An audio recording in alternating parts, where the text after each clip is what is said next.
Hello hello hello, कैसे हो आप सब। तो आवाज जा रही है आप तक।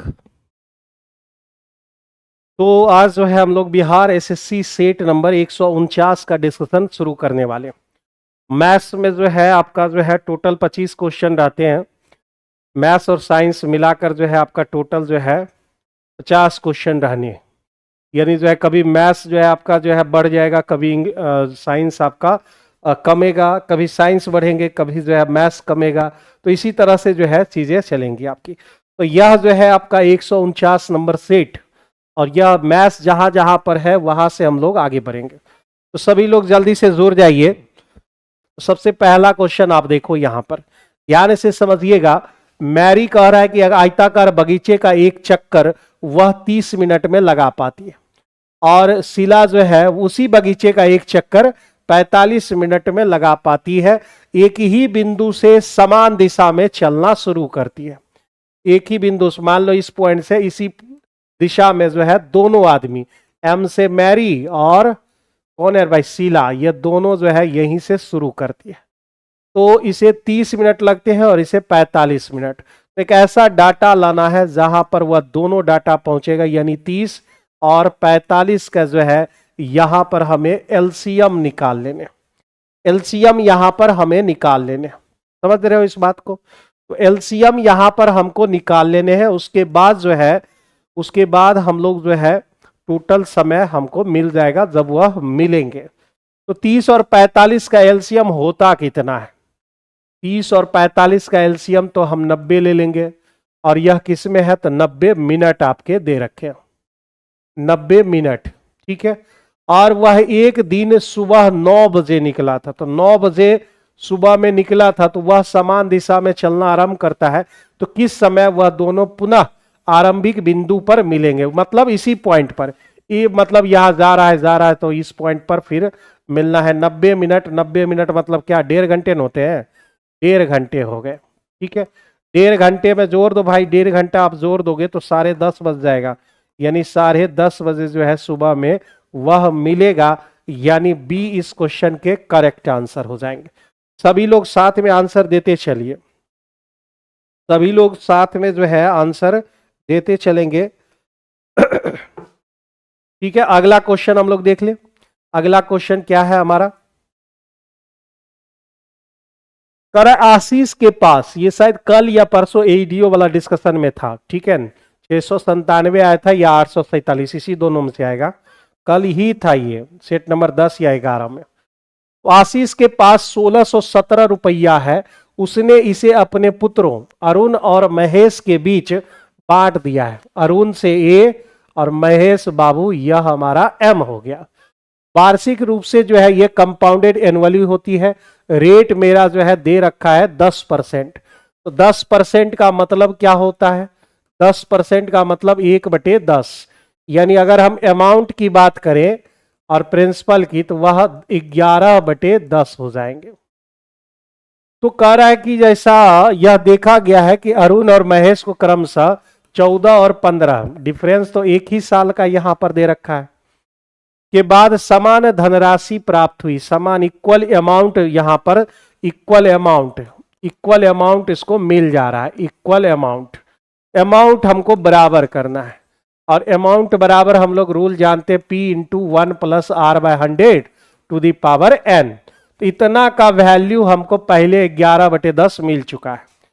तो यहां से कौन है, अरुण को 14 साल, यानी जो है 11/10 का पावर 14 हो जाएगा। और यह जो है दूसरा कौन है, महेश बाबू, 11/10 और उसका कितना, 15 हो जाएंगे।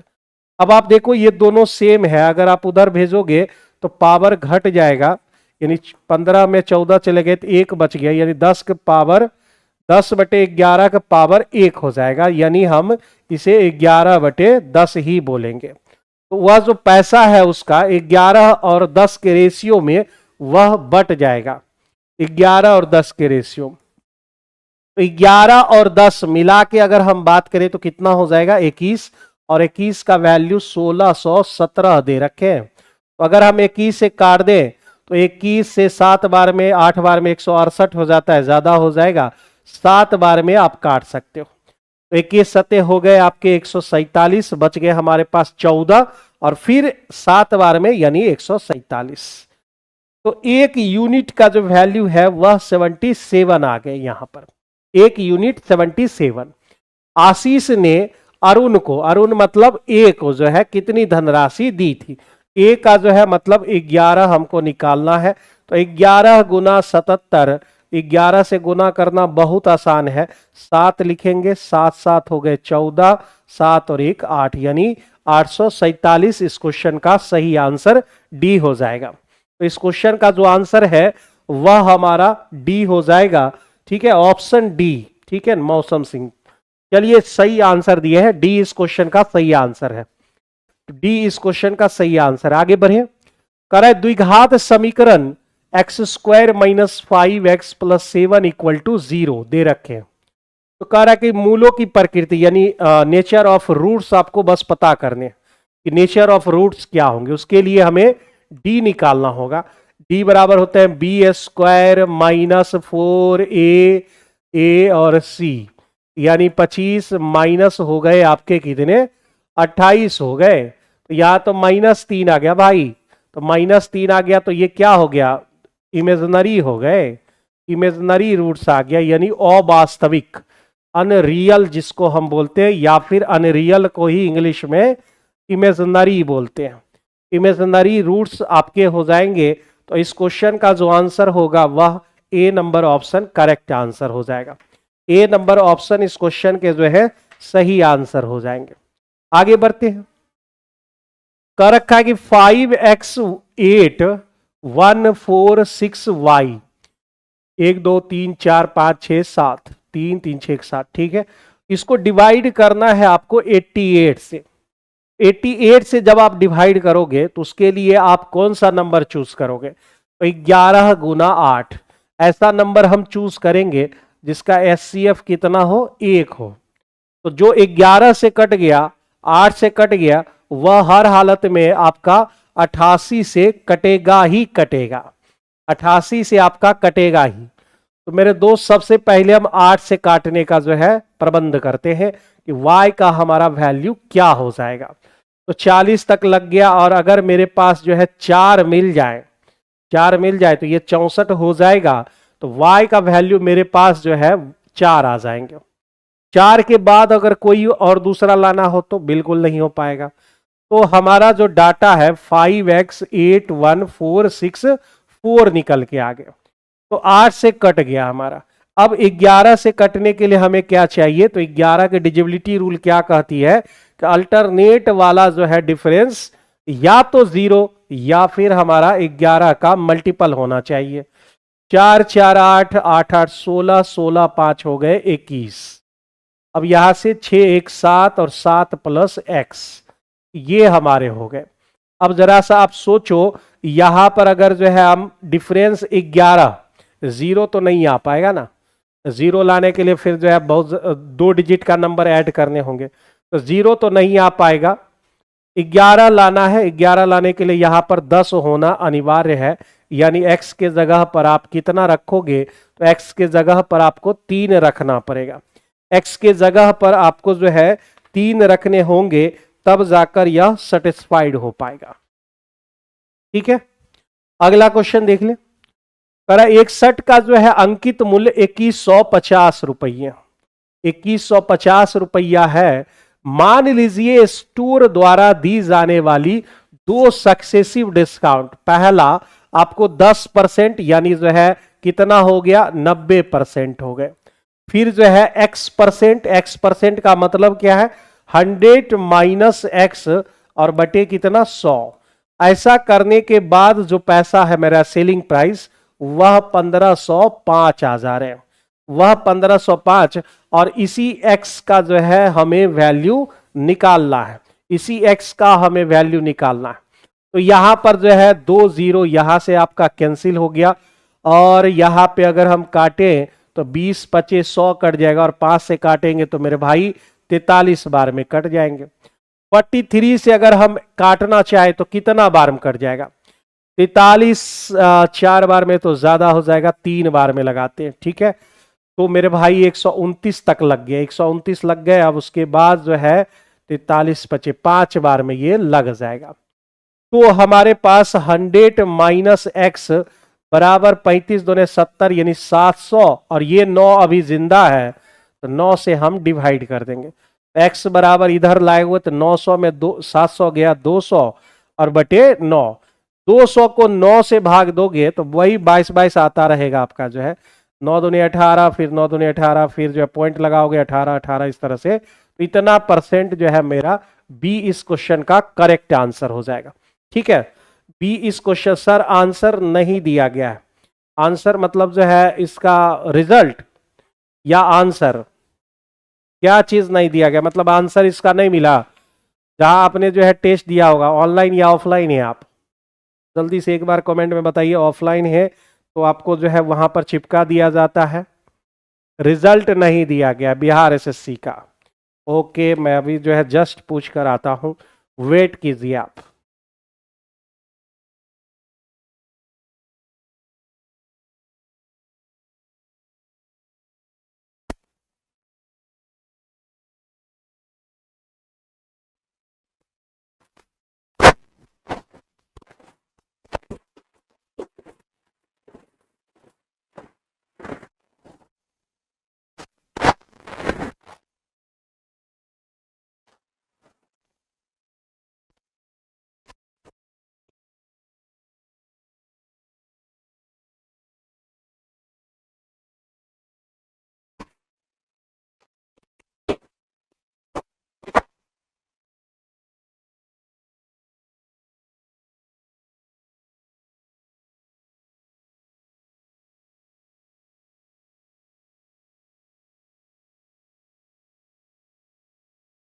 तो मेरे जो डियर स्टूडेंट्स जो है पता करके जो है वो बता रहा है, अभी गया होगा रिजल्ट मेरे ख्याल से। अगर नहीं गया है तो फिर चला जाएगा। आगे बढ़ते हैं अगले क्वेश्चन की तरफ। कह रहा है कि क्रमशः 45, 60 और 125 मिनट के नियमित अंतराल पर 3 घंटियां बजती हैं। मिनट में दे रखा है। सुबह 10 बजे सोमवार को, मंडे 10 बजे बजी थी, और फिर अगली बार वह दोबारा कब बजेगी? मेरे भाई 45, 60 और 125, ये अगर नहीं रहता 360 पर काम चल जाता। तो खैर 125 हमको दे रखा है। 125 का मतलब 5 गुने 5 गुने 5, 125 हो गए। ठीक है, 60 से अगर काटना है तो आपको चाहिए 12 और 5, 12 चाहिए हमें। और 45 से अगर काटना है तो भाई 9, मतलब 5 और 9 चाहिए। 3 तो है हमारे पास, एक और 3 चाहिए। 125 गुना 36 हो जाएंगे। 36 को अगर हम 8 से भाग दे तो 8 चौका यानी 4500 आ जाएगा ना रे भाई, 4500 आ जा रहे हैं। इसका जो एलसीएम होगा हमारा 4500 मिनट दे रखा है। 4500 मिनट इसका जो है एलसीएम आ जाएगा। अब 4500 मिनट को क्या करना है?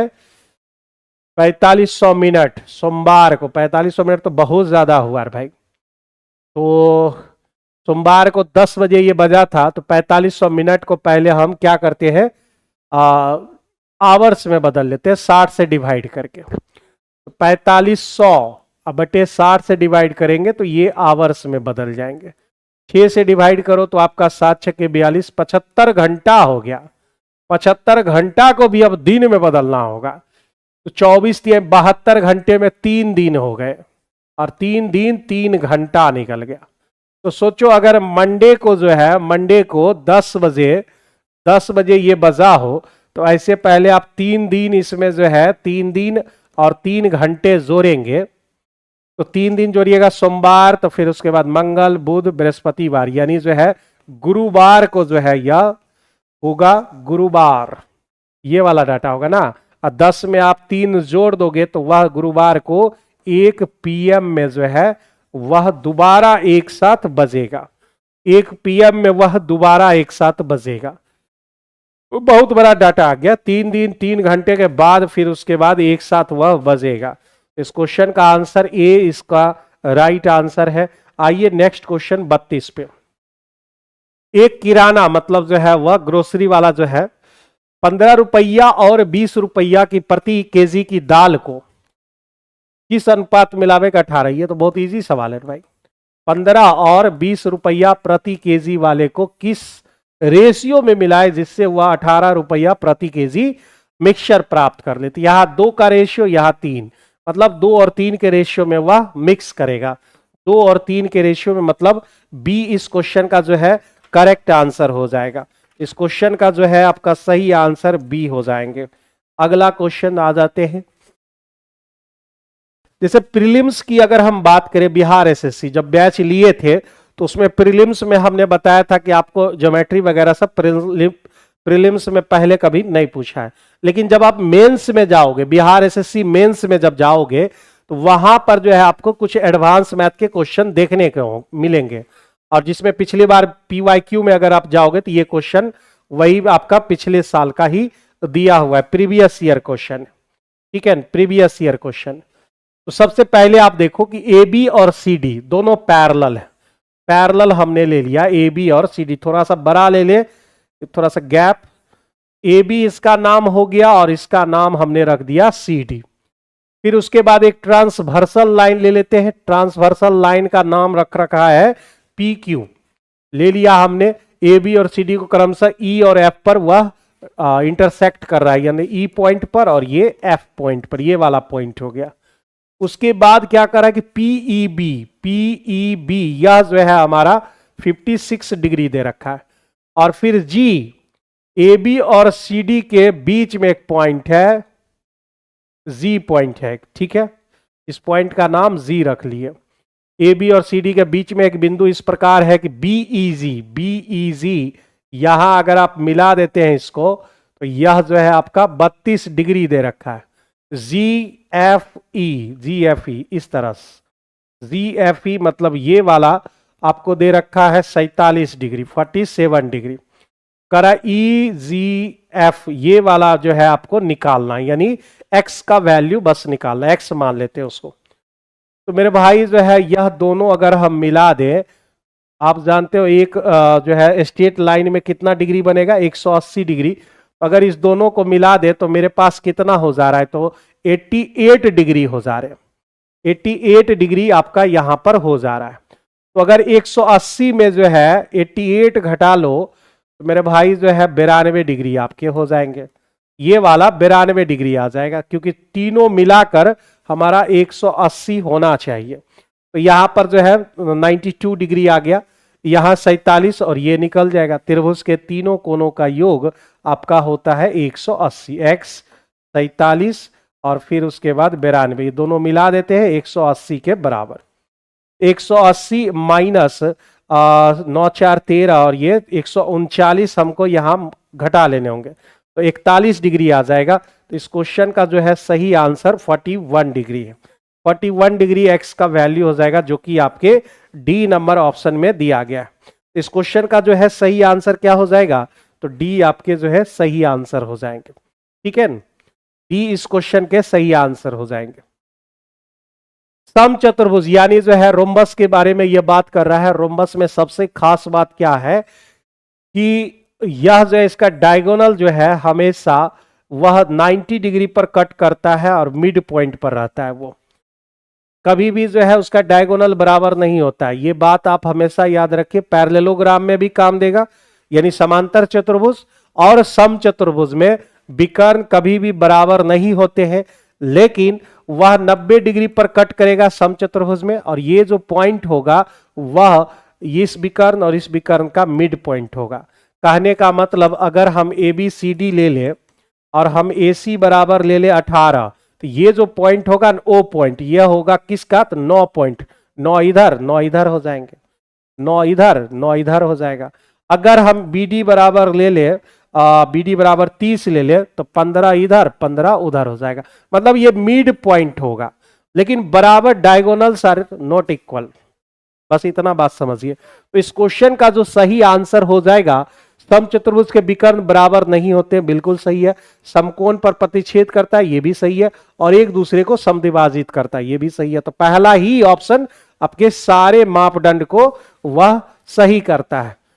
विकर्ण बराबर होते हैं, बिल्कुल भी नहीं। विकर्ण बराबर होते नहीं, विकर्ण बराबर होते, पहला लाइन से ये तीनों ऑप्शन आपके छट जाते हैं। तो 67 का जो है यानी 62 का ए नंबर ऑप्शन इंग्लिश यहां पर चला है। ए नंबर ऑप्शन इस क्वेश्चन का सही आंसर हो जाएगा। कह रहा है द्विघात समीकरण है और मूलों की प्रकृति यानी डी बी स्क्वायर माइनस, ये तो अभी थोड़ी देर पहले ही निकाले थे भाई। तो ये 4 और -4 12 12 25 60 हो गई, यानी हो गया हमारा 50 जो है 6 माइनस में। तो ये तो हमारा फिर से निगेटिव आ गया, जो अभी थोड़ी देर पहले बनाए थे वही फिर से आ गया। तो निगेटिव आ जाने पर क्या होता है, वह जो है काल्पनिक मूल होते हैं, यानी जो है इमेजिनरी रूट्स आपका हो जाएगा। डी इस क्वेश्चन के करेक्ट आंसर हो जाएंगे। डी जो है आपका सही आंसर हो जाएगा।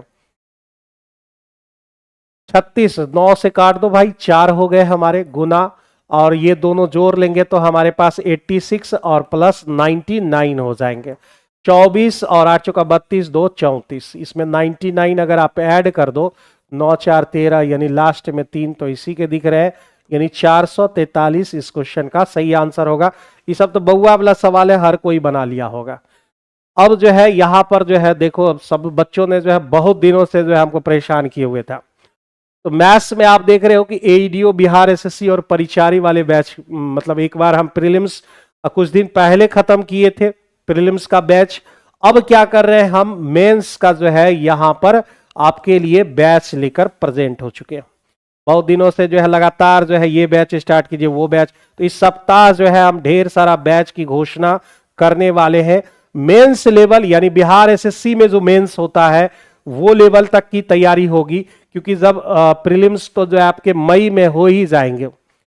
देखो सरकार क्या करती है, लेकिन हमको लगता है कि जब एईडीओ का आपका खत्म होगा, सबसे पहले अभी जो है बिहार बोर्ड 11th 12th फिर 10th का एग्जाम होगा, फिर उसके बाद 25 अप्रैल से जो है आपका एईडीओ होगा, फिर उसके बाद जो है आपके बिहार एसएससी प्रीलिम्स होंगे, तो फिर उसमें जो है 2-3 महीने का समय देगा। तो अभी से जो है मेंस लेवल की तैयारी कर लेते हैं, जिसमें एईडीओ में भी जो है कुछ मदद आपको मिल जाएगी। थोड़ा सा जो है टफ लेवल के सवाल इसमें देखने को मिल जाएंगे, वो यहां से आपका कवर हो जाएगा। तो इस बैच में हमने क्या कर रखा है कि यहां पर ऑफर फीस जो है 99 था हमारा, यानी हमने जो है फर्स्ट ये जो बैच है ना हमारा, फर्स्ट जो है सोलो बैच कहो आप, सोलो बैच मतलब समझ गए ना भाई, मतलब फर्स्ट जो है मेरा यहां पर सोलो बैच हो जाएगा। यानी जो है सिर्फ मेरा अपना जो है ये बैच स्टार्ट हो रहा है सिर्फ मैथ्स के लिए। और यह जो है हम सोचे कि भाई बहुत ज्यादा फी नहीं रखे, क्योंकि प्रीलिम्स जो है मैंने पढ़ा दिया था 999 में। अब अगर आप कूपन कोड लगाएंगे, कूपन कोड आर्यन सर 90 करके लगाएंगे, तो वहां पर जो है आपको सीधे 90% ऑफ हो जाएगा, और यह सीधे जो है 99 में बदल जाएंगे, 99 पॉइंट समथिंग आ जाएगा। यानी जो है आप जो है मेंस वाले बैच जो भी बच्चे हैं उसको परचेज कर लेना है, और उसमें जो है थोड़ा सा हाई लेवल का, यानी जब आप एग्जाम देंगे बिहार एसएससी, तो जो 2-4-10 क्वेश्चन जो छूट जाते हैं, जो मेंस लेवल के सवाल होते हैं, जो एसएससी प्रीलिम्स के कुछ क्वेश्चंस होते हैं, बिहार एसएससी नहीं सेंट्रल एसएससी, वो सब टाइप के क्वेश्चन यहां पर शामिल किए जा रहे हैं। और इसमें जो है एडवांस मैथ भी आपके पढ़ाए जाएंगे, अलग से हम इसका वीडियो भी प्रोवाइड कराएंगे। अरिथमेटिक तो चलेगा ही, उसके बाद जो है एडवांस मैथ चलेंगे और सिलेक्टिव चैप्टर चलेगा। तो ये हम जो है घोषणा 1-2 दिन में जो है पूरा डिटेल हम बताने वाले। आगे बढ़ते भाई।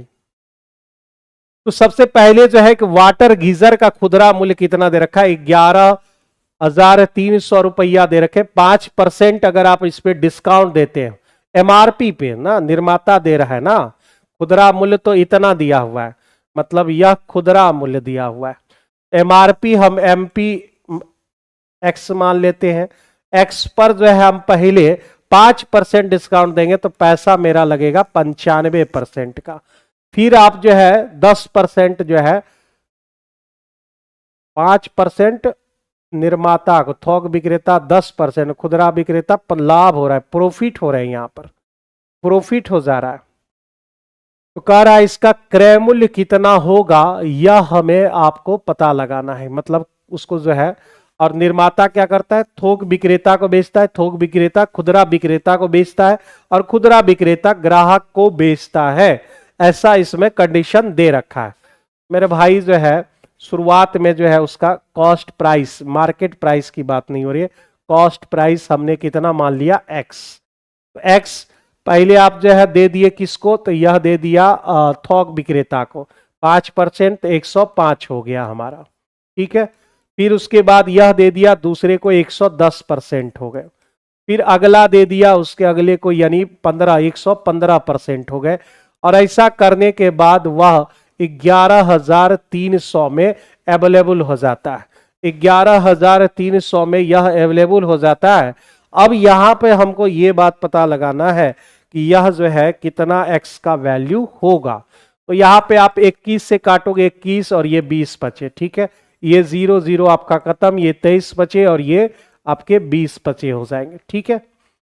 तो x का जो वैल्यू होगा वह 11,300 गुने आपके जो है 2 दूने 4, 1 2 4,000 से गुना और फिर 21 गुने 11। ये बहुत बड़ा डाटा आ जाएगा भाई, बहुत बड़ा डाटा आ जाएगा। तो आप इसे जो है कैलकुलेट करोगे तो यह जो है आपका अप्रॉक्स में जो है यानी 8507.43 आपके इतने देखने को मिल जाएंगे। मतलब डी जो है इस क्वेश्चन का सही आंसर हो जाएगा। इस क्वेश्चन के जो आंसर होंगे वह आपके डी हो जाएंगे। तो इतना हमारा कॉस्ट प्राइस आ जाएगा आपका। कह रखा है कि म्यूजिक सिस्टम जो है मूल कीमत कितना है, तो मूल कीमत आपके 8,000 दे रखे हैं। उसकी कीमत में 12% कमी की गई है, तो 12% आप कमी करोगे तो 88% हो जाएगा। 20% फिर बढ़ाओगे तो 120% हो जाएगा। इसकी नई कीमत बताना है, मतलब ये जो नई कीमत है वही हमको पता लगाना है। तो 3 0 तो आपके यहीं से खत्म हो गए, एक यहां खत्म हो गया, यानी आपके कितने हो गए, तो 8 64 4 दूने 8, जिसके लास्ट में सबके लास्ट में 8 है। तो भाई ये 64 हो गए, बच गए 6 और ये 64 और 6 70 हो गए और 12 से इसको गुना कर दें, 12 चौका 48, जिसके लास्ट में 48 है। तो वाह, सबके लास्ट में 48 है। 12 सत्ते 84, 8,448, 8,448 मतलब सी इस क्वेश्चन के करेक्ट आंसर हो जाएगा। सी इस क्वेश्चन का जो है सही आंसर हो जाएगा। कह रहा है निम्नलिखित बंटन का जो है माध्य आप मालूम कीजिए, माध्य मेरा कितना हो जाएगा। तो मेरे भाई जो है माध्य हमको मालूम करना है, ठीक है। तो 13 गुना जो है पहले 95 हो जाएगा, प्लस जो है 27 गुने 57 हो जाएंगे। मतलब ये हमारा वेरिएबल है और ये मेरा फ्रीक्वेंसी दे रखा है। तो हम लोग माध्य बराबर अर्थमेटिक मीन बराबर सिग्मा एफ एक्स बटे सिग्मा एफ पढ़े हुए हैं। सिग्मा मतलब समेशन, टोटल योग चाहिए उसका। प्लस जो है 59 इंटू आपके कितने 80, फिर उसके बाद जो है आपका 61 इंटू 98 और प्लस 97 इंटू 73 हो जाएंगे। और ये सब ऐड कर देना है फ्रीक्वेंसी 95, 57, 80, 98 और प्लस 73। ये डाटा जो है ना यहाँ पर बहुत ज्यादा दिया हुआ है। तो आप जो है यहाँ पर कैलकुलेट करना शुरू करेंगे तो 13 पचे हो जाएंगे 95 और 13 नमा 117 हो गए 117 और ये 100 916 यानी 126 यानी 1265 आपका निकल जाएगा, ठीक है। 1213 पचे हो गए 65, बच गए 6, ठीक है। 713 यानी 1235 हो जा रहा है, 1235 आपके यहां निकल जा रहे हैं। ये हो गया हमारा प्लस। इन दोनों को अगर हम मल्टीप्लाई करें तो 27 गुना 57 कितना होता है भाई 49। ये तो गुना करने में ही समय लग जाएगा भाई। 7 गुने 7 49, बच गए आपके 4 14 और 7 बचे हो गए 35 और ये 18 हो गए। तो 8 5 13 और 3 1 4, 1 5 3 हो गए, बच गए 5 5 दूने 10 10 5 15 यानी 1539 हो जाएगा। 1539 हो जाएंगे। फिर आप इसे गुना करोगे 0 9 8 72, बच गए आपके 7 और 8 25 40 40 7 47 हो जाएंगे। प्लस 61 गुने 98 करोगे, 61 गुने 98, 61 गुने 98 कितना हो जाएगा। तो ये हमारा 8 हो गया, 8 छके 48 और ये हमारे हो गए 9, तो 57 हो गया। 7 बच गए 5, 9 छके 54, 54 5 आपके 59 हो गया, यानी 5978 हो गए, ठीक है। ये वैल्यू हो गया। अब इसको गुना कर ले, 97 इंटू 73 हमारे कितने होंगे, 97 इंटू 73, तो भाई कितना हो गया 21, और ये 27 और ये 49 यानी 29, 18, 4 2 6 और एक 7 यानी 8 हो गए आपके, 9 7 63 और 7 70 81 हो गया, 70 81 हो गए।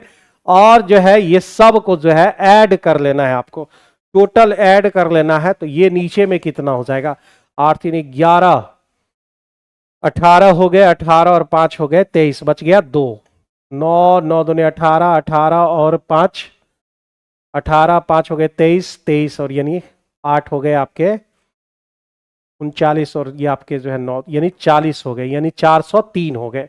तो अब जो है टोटल आप जोड़ कर देखोगे, टोटल जोड़ कर देखोगे तो आपका कितना मिल जाएगा, टोटल अगर आप जोड़ कर देखोगे भाई साहब तो कितना हो जाएगा, टोटल ऐड करके जल्दी से बता दो तुम लोग, टोटल ऐड करके हमारा कितना हो जाएगा,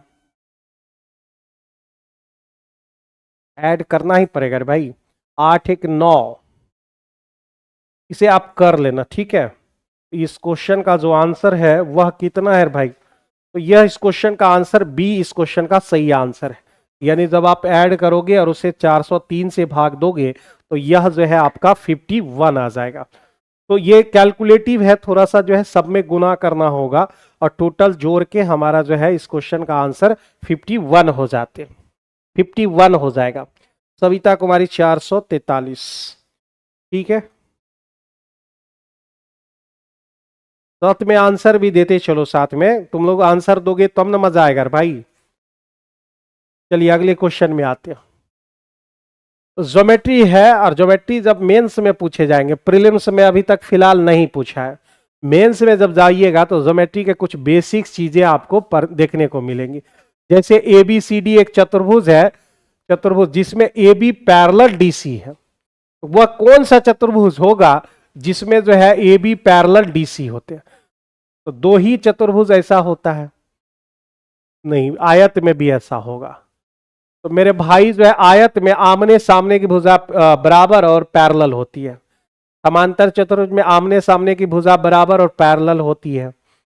सिर्फ एक पैरेलल किस में होगा, तो वह ट्रेपीजियम होगा, ट्रेपीजियम में ही ऐसा होता है। यह ए बी जो है किसके, डीसी के पैरेलल है, ये पैरेलल दे रखा है।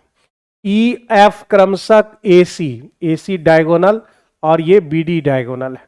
यह कहाँ मीट कर रहा है, तो ओ पॉइंट पर मान लेते हैं। ई और एफ क्रमशः जो है उसका डायगोनल जो है एसी और बीडी के मध्य बिंदु मिड पॉइंट दे रखा है। मिड पॉइंट हम यहाँ पे मान लेते हैं, ये ई पॉइंट हो गया और ये एफ पॉइंट, इसको मिला देना है। तो हमको ई एफ निकालना है, ई एफ निकालना, और वैल्यू कितना दे रखा है, ए बी बराबर हमको 14 दे रखे हैं, ये हमारा 14, ये हमारा जो बीसी 73, डीसी हमारा 90, उल्टा ले लिए, खैर छोड़ो, ऊपर ये वाला नीचे ले आना, इसको ऊपर भेज देना। अभी कर लेते हैं यहाँ पे, क्योंकि यह 14 जो है छोटा पर जा रहा है, तो हम इसको बोल देते हैं डीसी, ठीक है, इसको बोल देते हैं डीसी और इसका नाम हम रख लेते हैं ए बी।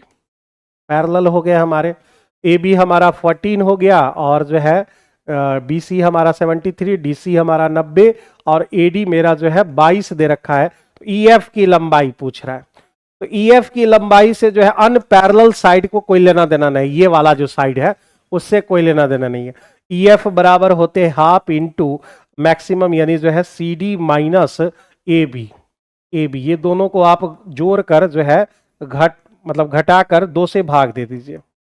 तो 90 में आप कितना घटाओगे, 14 घटा लोगे, तो आप 10 घटाओगे 80 यानी 76 हो जाएगा, और 76 का अगर आप आधा करोगे तो आपको जो है 38 देखने को मिल जाएगा।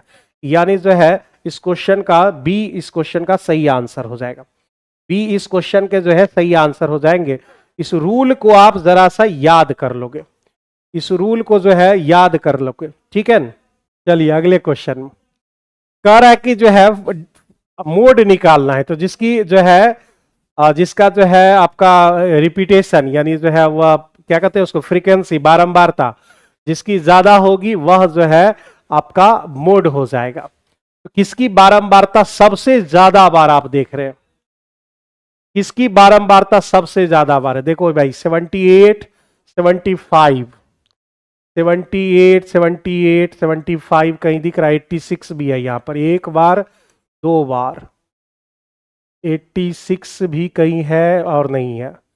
78 यहां मिल जा रहा है, 78 यहां मिल जा रहा है, 78 यहां मिल जा रहे हैं, 78 और यही है, यही है 78 और कहीं है 78, 1 2 3 4 5, 5 बार और कोई है डाटा?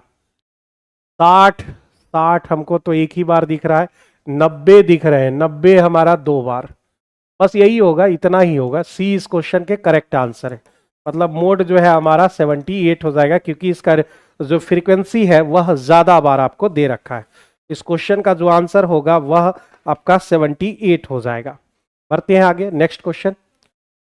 नीचे दिए गए विकल्पों में कौन सा विकल्प जो है इतना के समतुल्य है? तो 216 मतलब तो 6x का होल क्यू हो जाएगा। 343 मतलब 7y का होल क्यू, ए क्यू प्लस बी क्यू। अब देख लेते हैं ये दोनों, तो इतना ही होगा, तो मतलब कहने का मतलब है बैलेंस कर ही देगा। A cube plus b cube 3a² b plus 3ab² हो जाएगा। ए प्लस बी का होल क्यू हो जाएगा। ये वैल्यू इतना दे देंगे, मतलब डी इस क्वेश्चन का सही आंसर हो जाएगा। ठीक है, डी इस क्वेश्चन का सही आंसर हो जाएगा। गुड इवनिंग दीनदयाल सिंह, अच्छा ठीक है, गुड इवनिंग दीनदयाल जी। आइए जो है आगे बढ़ते हैं अगले क्वेश्चन पे। कह रहा है किसी आंकड़ा समुच्च का बहुलक जो है उसके माध्य से बहुलक, यानी बहुलक बराबर होते 3 माध्य माध्यिका माइनस 2 माध्य होते 2am। यही रूल होता है हमारा बेसिक रूल, जो हम लोग क्लास 10th में जो है देखे थे भाई। तो बहुलक माध्यिका से कितना ज्यादा है? बहुलक और माध्य का तो डिफरेंस हम निकाल लेंगे, माध्यिका और माध्य का डिफरेंस मिलेगा। ये कह रहा है बहुलक माध्यिका का डिफरेंस चाहिए, तब तो हमको x मानना पड़ेगा। तो am मेरा जो है x मान लिया, तो mo कितना हो जाएगा? देखो भाई mo मतलब जो है मोड हो गया, ये अरिथमेटिक मीन, और मीडियन को हम लोग m से डिनोट करते हैं। तो यह हो जाएगा x प्लस 17.7। तो अब यहां पर वैल्यू रख देते, x प्लस 17.7 बराबर 3m माइनस 2x हो जाएगा ये हमारा। ये इधर आएगा तो आपका 3x प्लस 17.7 कितना हो जाएगा? बराबर हो जाएंगे 3m। m बराबर कितना होगा? 3 से भाग दोगे तो x प्लस और इसको अगर हम भाग दे तो कितना हो जाएगा हमारा? 3 से भाग देते, 5 दिए 15 और 5.9 हो जाएंगे। 5.9, 5 दिए 15, 9 दिए 27। तो मीडियन हमने निकाल लिया। अब हमको कह रहा है मोड यानी इतना और माध्यिका यानी उतना से डिफरेंस हमको निकालना है। तो डिफरेंस MO माइनस M का, x प्लस 17.7 और माइनस x माइनस 5.9। x तो खत्म हो गया, इसी में घटा लो आप, 17 में 9 घटाओगे 8 हो जाएगा, और यहां पर 16 में 5 चला जाएगा 11.8, जो कि आपके सी नंबर ऑप्शन में दिए गए। क्या लिख दिया भाई इतना? 11.8। गुरुजी इतना जो है टाइपिंग कर दिया। गुरुजी मेरा बिहार एसएससी सीरियल 4 में 115 से 120 के बीच नंबर आता है सर, मेरे मेरिट बन जाएगी, प्लीज रिप्लाई मी। 115 से 120 के बीच यहां पर आप जो है यहां पर जो है 150 क्वेश्चन में, तब तो आप सटीक बैठे हुए। 120 अगर आता है तो आपका मेरिट में जरूर नाम आएगा, मतलब आप 115 और 120 में बिल्कुल सटीक है आपका आंकलन। बस ये जो है लगातार होना चाहिए, 115 120 के बीच में अगर आप 10 टेस्ट दे रहे हैं तो लगातार 10 में अगर यह जो है फॉलो कर रहा है तो फिर आपका निश्चित रूप से रिजल्ट हो जाएगा। क्योंकि जो है वहां कट ऑफ ज्यादा से ज्यादा कितना जा सकता है? यूआर का जो है 90 जा सकता है, फिर उसके बाद ओबीसी का 85 इसी के दरमियान रहता है। तो मेरे भाई उतना घबराने की जरूरत नहीं। अगर आप यहां पर जो है 115 120 के बीच है तो वहां आप जो है 110 के दरमियान रहेंगे, 110 105 के बीच रहेंगे। तो कितनों एक दो को गलती होगा तो आपका 195 आ जाएगा, तो फिर अपना कट ऑफ आप पार कर जाइएगा। तो बिल्कुल सही है आपका आकलन। इसी के दरमियान भी रहना भी चाहिए। करा एक खुदरा विक्रेता जो है वस्तु पर खरीदारों के लिए दो मतलब तरह तरह के स्कीम चला रहा है वो। 27 A B rule, A plus B minus A B बटे 100, ये मेरा हो जाएगा। तो 27 प्लस 27 अब माइनस 27 गुने 27 बटे 100। पहला का जो है मेरा कितना हो जाएगा, पहला का तो 27 हो गए कितने भाई, 27 आपके हो गए 54, ठीक है। माइनस 27 का स्क्वायर कितना होता है, 27 का स्क्वायर 729 हो जाते हैं, ठीक है। 7.29 अगर हम घटा ले 7 इसमें तो 54 में अगर घटा लेते हो तो भाई 47 और 29 घटा लेते हो तो 46.71% हो जाएगा। तो ये मेरा पहला का हुआ। दूसरा में चलते हैं जल्दी से। 7 प्लस 6 माइनस 7 गुना 6 बटे 100 यानी कितना हो जाएगा, 7 6 13 माइनस 7 6 42 यानी 0.42। ये 11 पॉइंट नहीं 12 पॉइंट हो जाएगा, 12 पॉइंट कितना, तो यह जो है आपका 58% हो जाएगा। तीसरा वाला की बात करते हैं। तीसरा में 45 प्लस 29 माइनस 45 गुना 29 कर लेना इसको, ठीक है। जल्दी से आगे बढ़ते हैं भाई। 45 गुने 29 बटे 100 तो यहां कितना हो जाएगा, जोड़ लेते हैं, तुम लोग तो करोगे नहीं। 9 5 14 4 2 6 और 1 7 74 हो गए। माइनस 45 और 29 गुना कर लेना, या नहीं करने आता है तो भाई यहां से गुना कर लेते हैं। तो 9 5 हो गए 45 बच गए 4, 45 है ये। 5 दूने 10, 9 चौका 36, 36 और 4 40 और 10 50 हो गए। 50 का 0 बच गए 5, 4 दूने 8 5 13 यानी 13.05 हो जाएगा। तो यह कितना हो जाएगा आपका 13.05 का मतलब क्या हो गया, सीधे आप जो है समझो कि 14 घट गया। मान लो 14 हमने घटा लिया तो मतलब हम तो 50 पर पहुंच गए यार भाई। सही है ना हमारा। 17 में अगर हम घटा लें तो 60 हो जाएगा, 60 के करीब हम लोग जा रहे हैं। 45 और 29, 9 5 14 बच गए 1 4 2 6 1 7 सही है हमारा। 45 और 29 1305 ही होते हैं भाई। 45 और 29 9 5 45 बच गए 4, 9 चौका 36 4 40 और 5 दूने 10, ठीक है बिल्कुल। 0 5 बच गए 4 दूने 8 5 13 पॉइंट, ठीक ही तो है। 100 से भाग दे दिए। अब हमारे पास जो है कितना आ गया 60.95 आ जाएंगे, इतना हो जाएगा हमारा, ठीक है। 16.95 आपके हो जाएंगे। अब यहां पर जो है हमसे क्या कह रखा है, एक और डाटा बचा हुआ है 20 और 48, एक और आपको डाटा यहां पर बच गए 97। ठीक ठीक ओके।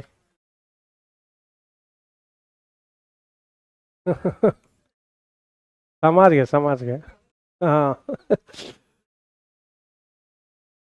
नहीं नहीं अभी जो है 3 2 5 7 क्वेश्चन, ठीक ठीक ओके। तो ये 20 38 हमारा कितना हो गया, तो 20 38 आपके हो गए 58 और 38 दोनों हो गए, यानी ये हमारा जो है 50.4 हो जाएगा। तो चारों हमने निकाल लिया यहां पर, चारों हमने यहां पर निकाल लिया। अब कह रहा है कि छूट प्रदान करता है तो किस स्कीम में विक्रय मूल्य अधिकतम होगा, कौन सा स्कीम ऐसा होगा जिसमें विक्रय मूल्य हमारा जो है मैक्सिमम होगा।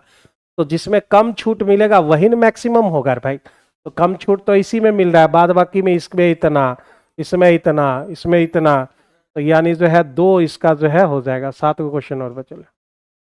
चलिए आगे बढ़े। ए बी सी और एक्स वाई जेड दो सर्वांगसम त्रिभुज दे रखे हैं और ए बी ए किसके बराबर है, ए जो है एक्स के बराबर है, ठीक है। बी किसके बराबर, वाई के बराबर, और सी किसके बराबर, जेड के बराबर। तो हमसे जो है यह 4 4 सबको मिला देते हैं। 4 4 8 2 10, 10 का वैल्यू 180 डिग्री, 1 का वैल्यू 18 डिग्री हो जाएगा।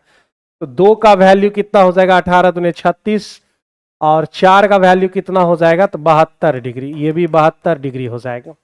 हमसे कह रहा है कि x और z आप जोड़ लो, इसको और इसको जोड़ लेना है, तो जोड़ने के बाद हमारा जो है 108 डिग्री हो जाता है, जो कि आपके ए नंबर ऑप्शन में दिए गए। ए नंबर ऑप्शन इस क्वेश्चन का सही आंसर।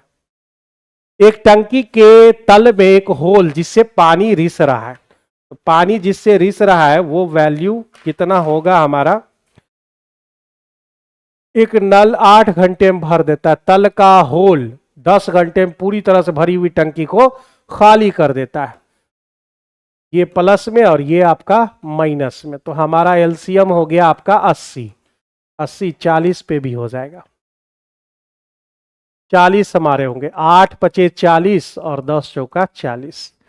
हमसे पूछ रहा है कि दोनों को खोल दिए जाए, तो ये 40 यूनिट वर्क को, यह तो एक ही हो रहा है, तो समय लगेगा आपका 40 घंटे, मतलब जो है सी आंसर इस क्वेश्चन का सही आंसर हो जाएगा। सी इस क्वेश्चन के सही आंसर हो जाएंगे। करा यदि द्विघात समीकरण x square plus 3x plus 2 equal to 0 के दोनों मूल, यानी जो इसका रूट्स होगा वह ऐसा कोई और जो है समीकरण है उसके भी मूल है, इसका सिंपल सा मतलब है ये जो है ना, ये उसका मल्टीपल हो जाएगा, मतलब जो है बी इस क्वेश्चन के सही आंसर हो जाएंगे।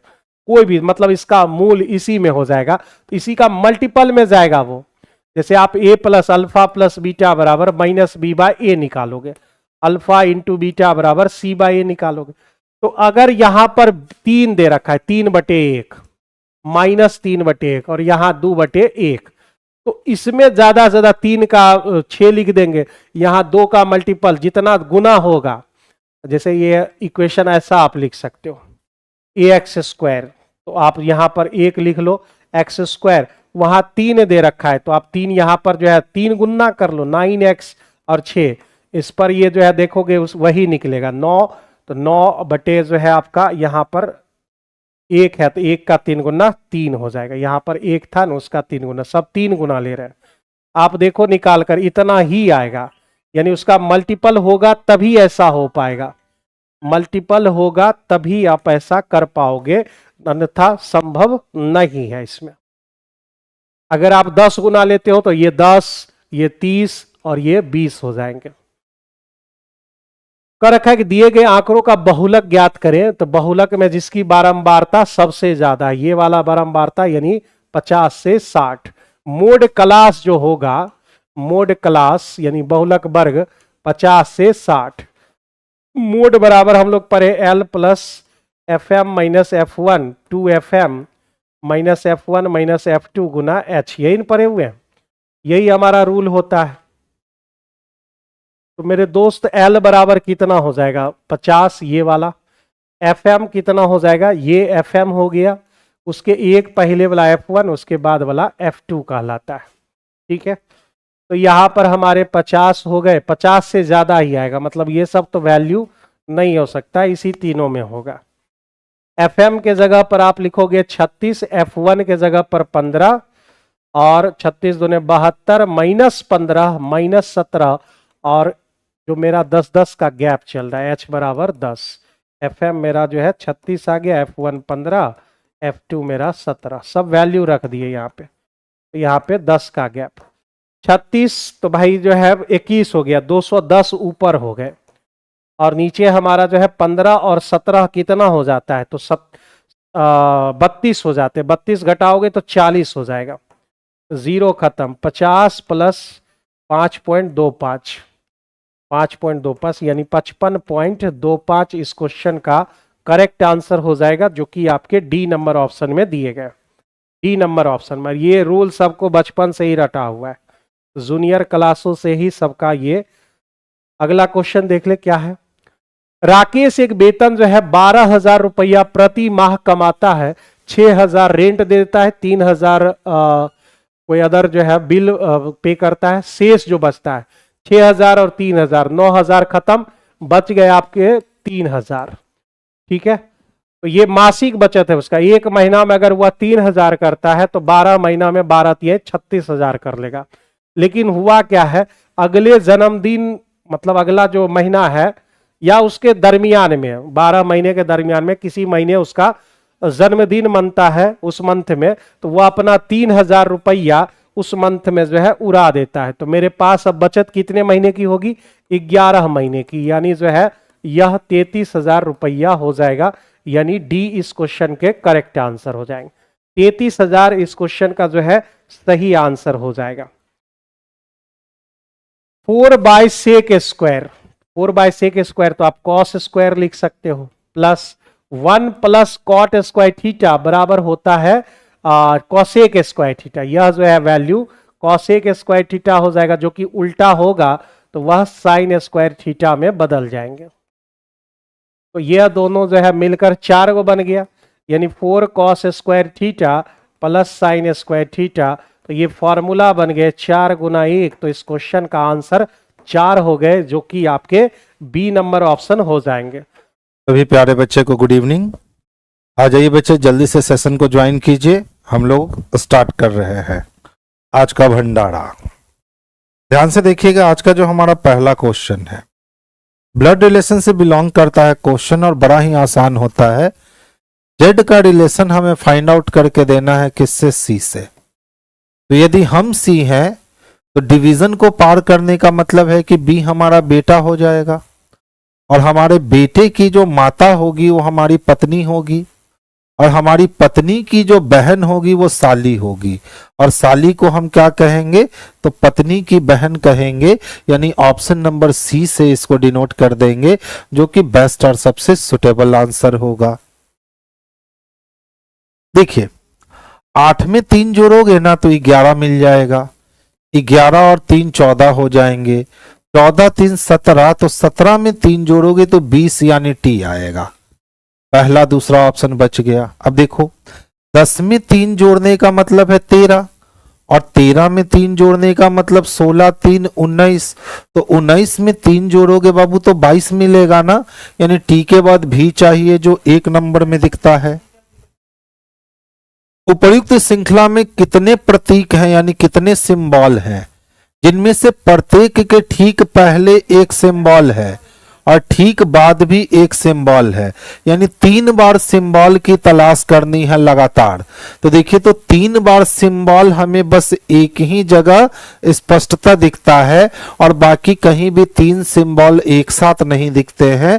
तो आंसर हम लोग सी को कर लेंगे, यानी ऑप्शन नंबर ए जो है ना बच्चा, यही हमारे लिए बेस्ट और सबसे सुटेबल आंसर हो जाएगा। तो आंसर बाबू ए को कर लेना है। नेक्स्ट क्वेश्चन की ओर चले। अभी तक तो क्वेश्चन सीजी मिले हैं, अब ध्यान से देखोगे।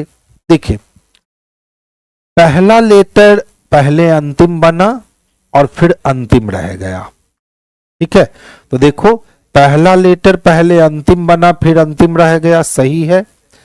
पहला लेटर अंतिम नहीं बन सका, ये ऑप्शन कैंसिल हो गया। पहला लेटर अंतिम बना लेकिन फिर अंतिम नहीं रह सका, ये भी ऑप्शन कैंसिल हो गया। पहला लेटर अंतिम नहीं बन सका, यानी ये भी कैंसिल हो गया। ऑप्शन नंबर बी इसके लिए बेस्ट आंसर हो गए। तो इस टाइप का जितना भी क्वेश्चंस आज के समय में खास करके एसएससी में पूछा जा रहा है, अब जो बच्चे एक एक क्वेश्चंस एक एक लाइन पकड़ के कोशिश करते हैं सॉल्व करना, उनको टाइम लग जाता है, और जो मेरी वाली प्रोसेस अपनाते हैं वो बहुत आसानी से झटके से क्वेश्चंस को करके निकल जाइएगा, और आपका समय जो है ना वो सेव हो जाएगा। देखो इन के लिए क्या लिखने वाले हैं, तो देखिए इन हमारा यहां भी है ना, और इन हमारा यहां भी है ना, दोनों में केवल इन ही कॉमन है। इसका मतलब दोनों के डिकोड में एक एलिमेंट कॉमन होगा, और वो एक एलिमेंट बच्चे WS दिख रहा है ना, तो आंसर हम लोग WS को कर लेंगे, यानी ऑप्शन नंबर ए हमारे लिए सबसे परफेक्ट और सुटेबल आंसर हो जाएगा। देखिए ध्यान से देखोगे, पहले जो हिस्सा कलर था ना, अगली बार उसके बाद वाले हिस्से में कलर आया, उसके बाद उसके बाद वाले हिस्से में आया, उसके बाद उसके बाद वाले हिस्से में आया। तो अब इस वाले हिस्से में कलर होना है, तो देख लो इस वाले हिस्से में कलर यहां नहीं है। अब देखिए डार्क वाले के बाद जब डार्क वाला आगे बढ़ता है तो पीछे ये आता है, फिर डॉट वाला आता है, फिर डार्क आता है, तो अब ये डॉट डॉट वाला आएगा ना, ठीक है। तो ये dot dot dot colour dot dot नहीं, डॉट डॉट के बाद 3 कलर जाएगा नहीं, बच गया बेचारा ऑप्शन नंबर बी।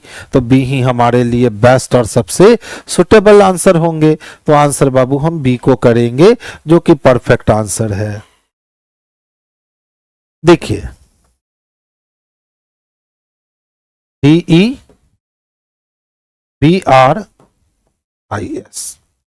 प्रत्येक अक्षर को अंग्रेजी वर्णमाला क्रम में उसके ठीक बाद वाले अक्षर से बदल दिया जाता है। तो डी को हम बदलेंगे ई में, ई को एफ में, बी को सी में, आर को एस में, आई को जे में, एस को टी में।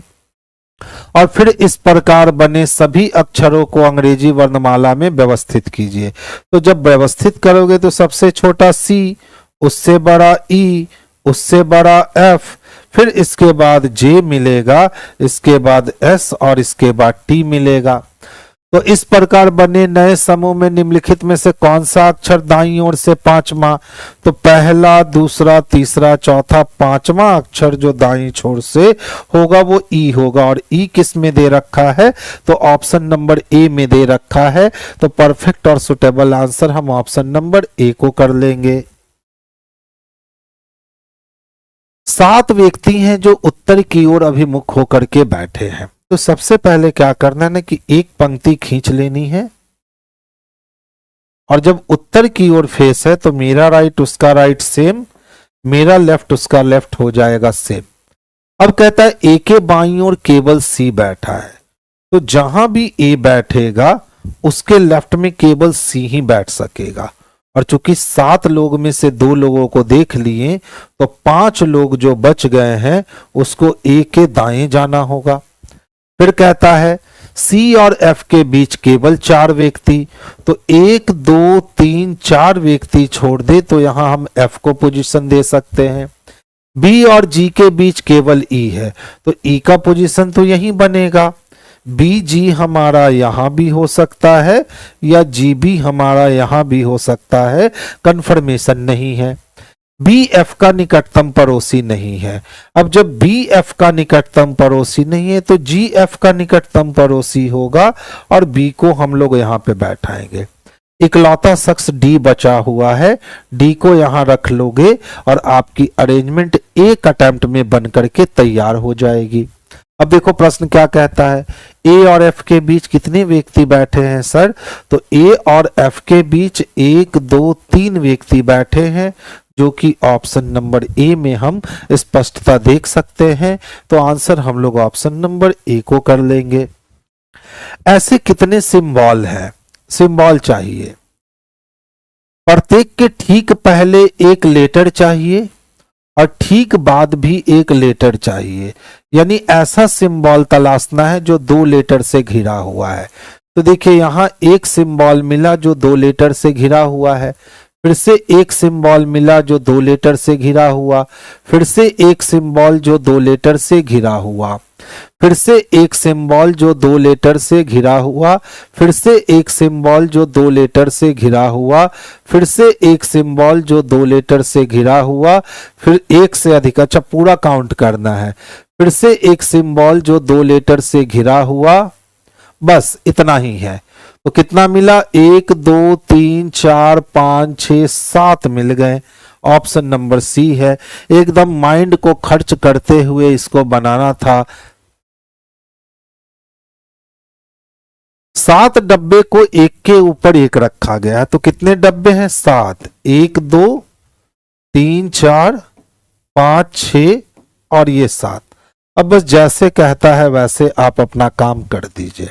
देखिए डिब्बा जे के ऊपर केवल एक डब्बा रखा जा सकता है, तो अगर हम जे को 2 नंबर पे रखेंगे तभी हम जे के ऊपर केवल एक डब्बा रख पाएंगे। डब्बा ई और जे के बीच 3 डब्बा, तो 1 2 3 डब्बा छोड़ दें तो 6 नंबर पे हम ई को पोजीशन देंगे। डब्बा आई को ई के नीचे किसी स्थान पे रखा गया है, तो ई के नीचे तो एक ही स्थान है, इस स्थान पे डब्बा आई को रख देंगे। डब्बा जे और एफ के बीच डब्ल्यू रखा गया है, तो जे और एफ के बीच किसको रखा गया है, तो डब्बा डब्ल्यू को रखा गया है। तो रख दिए कि डब्बा जे और एफ के बीच डब्ल्यू रखा गया है। डब्बा एच को जे के ऊपर, तो एच को कहां रखना है, तो जे के ऊपर किसी स्थान पे रखना है। डब्बा आई और एच के बीच कितने डब्बे हैं, तो देख लीजिए आई और एच के बीच 1 2 3 4 और 1 5 डब्बे टोटल होंगे, जो कि स्पष्टता हम ऑप्शन नंबर ए में देख सकेंगे। तो आंसर हम ऑप्शन नंबर ए को कर लेंगे, जो कि सबसे परफेक्ट और सबसे सुटेबल आंसर होगा। देखिए डी बी का दामाद है। अगर हम डी की बात करते हैं तो बी का दामाद है, तो बी का दामाद होने के लिए बी का पहले बेटी चाहिए और उसका पति जो होगा डी, तभी डी बी का दामाद होगा।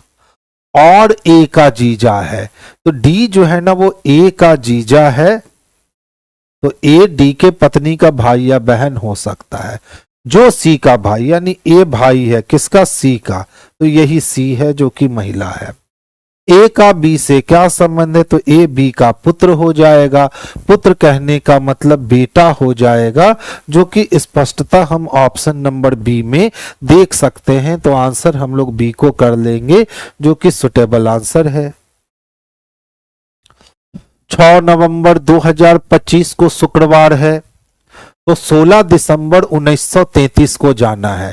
देखो नवंबर होता है 30 दिन का, और 6 दिन खत्म हो गए, 24 दिन, 7 या 21 कट जाएगा और शेषफल बच जाएगा 3, तो नवंबर से मिला 3। अब दिसंबर में 16 तक जाना है, तो 7 दूनी 14 कट गए 2, यानी डेट और मंथ बैलेंस हो गया। 1925 से 1933 तक का सफर तय करने में 8 साल लगेगा, तो 8 साल के लिए हम 1 लिख सकते हैं, 7 कट गया। अब पहला लीप ईयर 28 और दूसरा लीप ईयर 32, यानी 2 लीप ईयर भी हम फोकस इसमें करेंगे। 2 2 4 4 3 7 खत्म हो गए, बच गया हमारे पास शेष कितना, तो 1 बच गया। क्योंकि आगे जाना है तो फ्राइडे में हम 1 दिन को ऐड कर देंगे और सैटरडे को पहुंच जाएंगे। तो सैटरडे किस में दे रखा है, तो ऑप्शन नंबर ए में स्पष्ट रूप से सैटरडे हमें दिखता है। तो परफेक्ट और सुटेबल आंसर बच्चे हम सैटरडे को लगाएंगे, जो कि ऑप्शन नंबर ए में दिख रहा है। देखिए गौतम बिंदु ए से आरंभ करता है, तो बिंदु ए से गौतम आरंभ करता है और 30 मीटर का डिस्टेंस कवर करता है। फिर वो बाईं ओर मुड़ता है और बाईं ओर मुड़ के 15 मीटर चलता है। फिर बाईं ओर मुड़ करके 42 मीटर चलता है। यहां से बाईं ओर मुड़ के वो 42 मीटर चलेगा और फिर बाईं ओर मुड़ करके 7 किलोमीटर चलता है। यहां से वो बाईं ओर मुड़ता है और 7 किलोमीटर चलता है और अंत में बाईं ओर मुड़ करके बिंदु पी पर पहुंचने से पहले 12 किलोमीटर गाड़ी चलाता है। बिंदु पी पर पहुंचने से पहले 12 किलोमीटर गाड़ी चलाता है। कह रहा बिंदु ए पर दोबारा पहुंचने के लिए उसे किस दिशा में और कितनी दूरी तय करनी चाहिए। तो देखिए बिंदु ए पे अगर उसको दोबारा पहुंचना है ना, तो उसको वेस्ट में जाना होगा और डिस्टेंस ये वाला 15 है, 15 में 7 निकल गया तो ये डिस्टेंस 8 बच जाएगा। यानी वेस्ट में 8 किलोमीटर का डिस्टेंस तय करके वो बिंदु ए पे पहुंच सकता है, जो कि हम स्पष्टता ऑप्शन नंबर डी में देख सकते हैं। तो परफेक्ट और सुटेबल आंसर हमारा ऑप्शन नंबर डी जो है यही बेस्ट आंसर होगा। देख लो इस टाइप का क्वेश्चन एकदम झुनझुना होता है, ठीक है, करना कुछ नहीं है। मनुष्य का मुख पश्चिम में था, वो घड़ी की दिशा में 45 घूमा और फिर 180 घूमा, यानी 225 घूम गया। तो पश्चिम से 180 घूमेगा तो पूरब, और पूरब से 45 घूमेगा दक्षिण पूरब। Option number D. इसीलिए हमने कहा ये वाला क्वेश्चन जो होता है समझो एकदम झुनझुना वाला क्वेश्चन होता है, इसमें करना कुछ नहीं होता है। देख लो पहले पश्चिम से हम 45 डिग्री मूव किए और फिर यहां से 180 डिग्री मूव किए तो हम साउथ ईस्ट में आ गए। आंसर परफेक्ट रूप से हम साउथ ईस्ट को लगा लेंगे जो कि आसानी से दिखेगा। एक ही पासे को हमने 2 बार घुमाया और कहता है कि पीले रंग के, कौन से रंग के, पीले रंग के विपरीत सतह पे क्या चाहिए। तो देखो ना तो पीला इसमें दिखता है ना ही पीला इसमें दिखता है।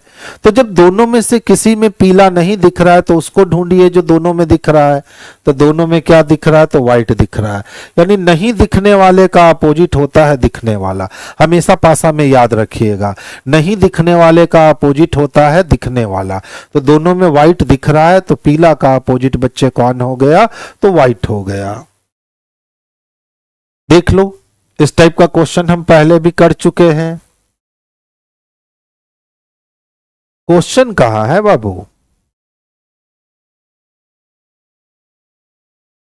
इसमें कुछ मिसिंग है।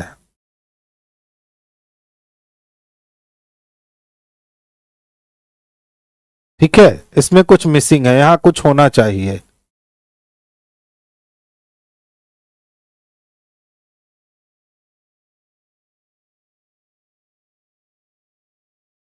इस टाइप का क्वेश्चन कुछ होना चाहिए। ठीक है, तो यहां पे कुछ मिसिंग है। जब तक क्वेश्चन रहेगा नहीं तो आंसर से क्वेश्चन तो बनेगा नहीं। तो आगे चल लेते हैं। अच्छा, वही क्वेश्चन यहां दे रखा है ना। सेम क्वेश्चन यहां दे रखा है। देखिए हिंदी में मिसिंग है लेकिन इंग्लिश में मिसिंग नहीं है। चलो आ जाओ। देखो एक्स की एक्स का मान 130 लिखता है। अच्छा बताओ, अगर एक्स के जगह हम 26 रख ले और यहां 5 से गुना कर दे तो 26 पचे 130 होगा ना। तो 34 को अगर 5 से गुना करते हैं तो कितना आता है, तो 5 3 15 और 5 चक्को 20 आ जाएगा 170। ऑप्शन नंबर यही आंसर है। ठीक है, ऑप्शन नंबर यही इसके लिए परफेक्ट और सुटेबल आंसर हो जाएंगे। देखिए पूछता है सर डे को कैसे लिखोगे। तो देखो यहां भी डे दे रखा है और ब्राइट एज डे में भी डे दे रखा है। दोनों के कोडिंग पार्ट में एक कॉमन है तो दोनों के डिकोडिंग पार्ट में भी एक ही कॉमन होगा। वो कॉमन क्या दिखता है, तो mn हमें कॉमन दिखता है। तो mn को आंसर कर लेंगे, यानी ऑप्शन नंबर बी इसके लिए बेस्ट और सबसे सुटेबल आंसर हो जाएगा। देखिए w का अपोजिट होता है d और d का प्लेस वैल्यू 4। o का अपोजिट होता है l का प्लेस वैल्यू 12। r का अपोजिट i का प्लेस वैल्यू 9 और k का अपोजिट p का प्लेस वैल्यू 16। यानी अपोजिट का प्लेस वैल्यू लिखा है तो w का d 4 चाहिए, o का l यानी 12 चाहिए। ऑप्शन नंबर ए को आंसर कर लीजिए, इससे ज्यादा मेहनत इस क्वेश्चन में करने ही नहीं है। उपर्युक्त श्रृंखला में ऐसी कितनी सम संख्याएं हैं, यानी इवन डिजिट है, जिनमें से प्रत्येक के ठीक पहले एक पूर्ण वर्ग हो और ठीक बाद में एक ऑड डिजिट हो। तो पूर्ण वर्ग को तो पहचानना आसान। तो देखिए पूर्ण वर्ग है, इवन नंबर है, फिर ऑड नंबर है, मिल गया। पूर्ण वर्ग के बाद इवन डिजिट नहीं है, पूर्ण वर्ग के बाद इवन नहीं, पूर्ण के बाद इवन है, फिर ऑड भी है। पूर्ण वर्ग के बाद इवन नहीं, पूर्ण वर्ग के बाद इवन है, फिर बाद में ऑड भी है। पूर्ण वर्ग के बाद इवन, फिर बाद में ऑड भी है। पूर्ण वर्ग के पहले इवन, पूर्ण वर्ग के बाद इवन नहीं है। यानी 1 2 3 4 संख्याएं ऐसी मिली, एक और कहां अच्छा आगे भी है बाबू, देखिए 4 और 7 है ना।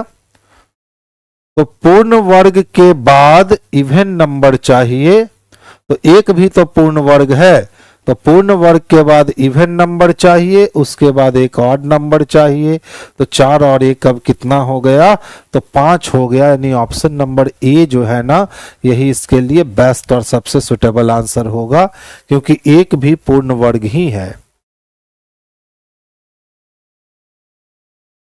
देखिए कहता है कि नीचे 3 प्रश्नाकृतियां दी गई हैं जो कि हमें दिख रहा है, जो एक निश्चित प्रकार से समान है, क्योंकि वे कुछ समान विशेषताएं साझा करते हैं। तो साझा क्या करते हैं, देखो इस दोनों को मिला दोगे तो एक आकृति तैयार हो जाएगी, इस दोनों को मिला सकते हैं, इस दोनों को मिला देंगे तो ट्रायंगल तैयार होगा।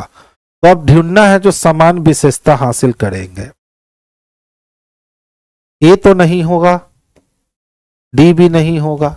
अब देखो बी और सी, तो ध्यान से देखिएगा यहां पे क्या है, हॉरिजॉन्टल नहीं वर्टिकल काटा गया है, ठीक है। लेकिन सी नंबर में देखो हॉरिजॉन्टल काटा गया है, तो ये भी कैंसिल हो जाएगा।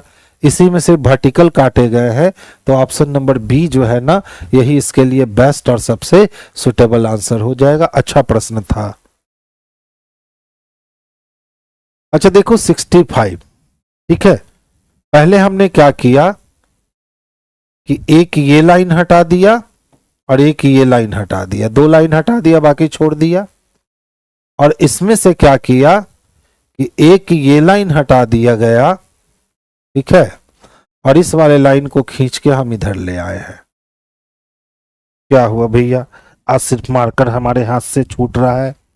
तो इस वाले में भी हम क्या करेंगे, ये वाली लाइन और ये वाली लाइन हटाएंगे। तो जब ये दोनों लाइन हटा दोगे तो 3 बन जाएगा, ये कैंसिल हो गया, ये कैंसिल हो गया, यही दोनों बच गया है। अब ध्यान से देखो होता एक्चुअल में क्या है, तो एक लाइन ये हमारा हट जाएगा, ठीक है, और ये वाला लाइन इधर आ जाएगा, जैसा कि इसमें हुआ। तो ये करेंगे, ये दिखेगा, यानी ऑप्शन नंबर डी कट गया और ऑप्शन नंबर सी हमारे लिए परफेक्ट और सबसे सुटेबल आंसर हो गए। तो आंसर सी को लगाएंगे। यहां अगर सावधानी हटी ना तो दुर्घटना घटने में तनिक भी समय नहीं लगेगा। अच्छा वाला क्वेश्चन था ये। शिक्षक की अनेकों चेतावनी के बावजूद एक विद्यार्थी परीक्षा में नकल करते हुए पकड़ा गया।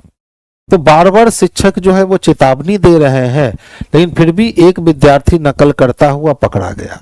अब क्या एक्शन लेना चाहिए उस पे? तो विद्यार्थी को परीक्षा से निष्कासित कर दिया जाना चाहिए और उनका पेपर रद्द कर दिया जाना चाहिए। बिल्कुल कर सकते हैं। शिक्षक को विद्यार्थी को एक और चेतावनी देकर छोड़ देनी चाहिए। तो कई बार, अनेकों बार ना चेतावनी दे दिए हैं। अगर एक बार चेतावनी दिए होते और तब पकड़ाता, तब चेतावनी देकर छोड़ते, लेकिन कई बार चेतावनी देने के बावजूद भी जब वो चीटिंग कर रहा है तो उसका एग्जाम कैंसिल कर देना चाहिए। तो 1 नंबर सही है लेकिन 2 नंबर गलत है, यानी ऑप्शन नंबर 20 के लिए बेस्ट आंसर हो जाएगा। देखिए 26 में से 1 की कमी, 25 में से 1 की कमी, 24 में से 1 की कमी, 23, यानी W चाहिए। सब में W है। अब देख लो 2 से 2 जोड़ दिए तो 4 हो गया, 4 में 2 जोड़े 6 हुआ, 6 में 2 जोड़ेंगे बच्चे 8 होगा, यानी H होगा। तो W के साथ H चाहिए, जो कि ऑप्शन नंबर डी में स्पष्ट रूप से हमें दिख रहा है। तो आंसर हम लोग डी को कर लेंगे, जो कि बेस्ट और सबसे सुटेबल आंसर है। जितना भी कमीज था, ठीक है, ये सभी कमीज पतलून थे और कुछ पतलून टाई था। पतलून का कुछ हिस्सा क्या था, टाई था। कम से कम कुछ पतलून कमीज है। तो देखिए पतलून का कुछ हिस्सा कमीज दिखता है, कुछ कमीज टाई है। कमीज और टाई के बीच में आईसी इंटरकनेक्शन है। पॉजिटिव बोलोगे तब भी गलत, निगेटिव बोलोगे तब भी गलत। इनके बीच सिर्फ पॉसिबिलिटी सही होगा। तो 2 नंबर गलत है, यानी केवल एक अनुसरण करता है, जो कि हम स्पष्टतः ऑप्शन नंबर डी में देख सकते हैं। तो परफेक्ट आंसर हमारा बाबू जो है ऑप्शन नंबर डी चला जाएगा। ध्यान से देखिएगा, सब में उस साइड फोल्ड किया गया है। ज्यों ही इस ट्रायंगल को हम ऐसे मोड़ेंगे तो ये ट्रायंगल हमको इस तरह से रिएक्ट करेगा और इस तरह से रिएक्ट करेगा। तो ऑप्शन नंबर बी जो है ना, यही परफेक्ट आंसर होगा। इसको पेपर फोल्डिंग कहा जाता है। क्या कहा जाता है इस सेक्टर को? तो पेपर फोल्डिंग कहा जाता है। और नॉन वर्बल का बेहद ही आसान फिगर होता है। देखिए वाटर इमेज दे रखा है, तो वाटर इमेज में अगर ध्यान से आप देखोगे तो इस वाले आकृति को देखो,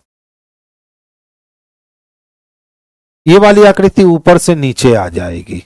इसमें है, इसमें है, इसमें है, इसमें नहीं है, कैंसिल हो गई।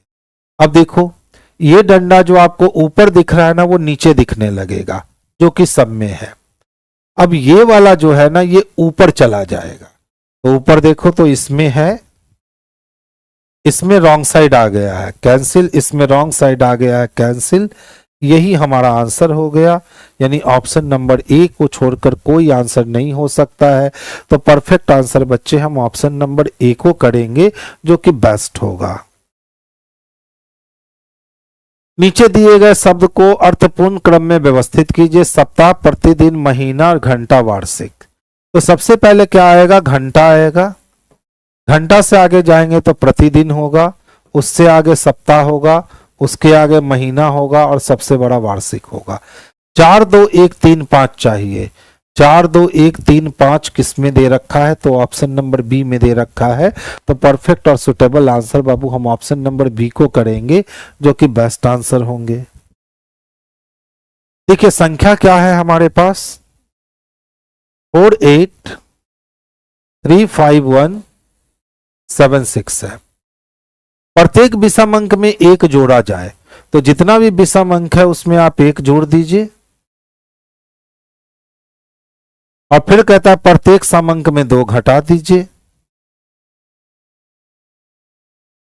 तो बाएं से दूसरा यानी 6 और दाएं से दूसरा यानी 8, अंकों का योगफल कितना होगा, 8 और 6 जोड़ेंगे तो ये 14 हो जाएगा, जो कि ऑप्शन नंबर बी में स्पष्ट रूप से हमें दिख रहा है। तो परफेक्ट आंसर हम लोग बी को कर लेंगे। 7 बक्से हैं, एक के ऊपर एक करके रखे गए हैं, 1 2 3 4 5 6 और ये 7 बक्सा। अब देख लो क्या कहता है, एल और बी के बीच केवल 2 हैं। तो एल और बी के बीच बक्से तो है लेकिन उनकी संख्या केवल 2 है, कौन ऊपर कौन नीचे पता नहीं। केवल ए को ई के ऊपर रखा गया है, तो ई के ऊपर तो रखा गया है लेकिन किसको, तो केवल ए को रखा गया है। अभी भी इसके लिए बहुत केस है, छोड़ दीजिए। बी के नीचे कोई बक्सा नहीं रखा गया है। जब बी के नीचे कोई बक्सा नहीं रखा गया तो 1 और 2 छोड़ के एल को 4 नंबर पे रख सकते हैं। आगे चलते हैं, एम को एफ के नीचे परंतु पी के ऊपर, तो एम को एफ के नीचे परंतु पी के ऊपर रखा गया। अरेंजमेंट हमारी कंप्लीट हो गई। पी के ऊपर तीसरे स्थान पे कौन सा बक्सा है, तो पी के ऊपर पहला, दूसरा और तीसरा एफ बक्सा है। और एफ बक्सा बच्चे हमें ऑप्शन नंबर सी में स्पष्टता मिल रहा है। तो आंसर हम लोग ऑप्शन नंबर सी को करेंगे, जो कि सबसे परफेक्ट आंसर होगा। देखिए W का संबंध Y से जानना, अगर हम Y है ना तो इंटू को पार करेंगे तो हमारी पत्नी मिल जाएगी, जो कि सब में है। पत्नी की पिता, तो पत्नी की माता नहीं, पत्नी की माता नहीं, पत्नी के पिता का भाई दोनों में है। की पुत्री, तो यहां पत्नी है, कैंसिल हो गया, ऑप्शन नंबर सी आंसर हो गया। तो आंसर हम लोग ऑप्शन नंबर सी को करेंगे।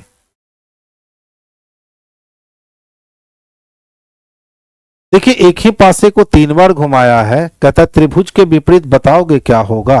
तो ध्यान दीजिएगा, ये वाली फिगर और ये वाली फिगर कॉमन है, तो त्रिभुज और आयत जो है वो एक दूसरे के अपोजिट हो जाएंगे।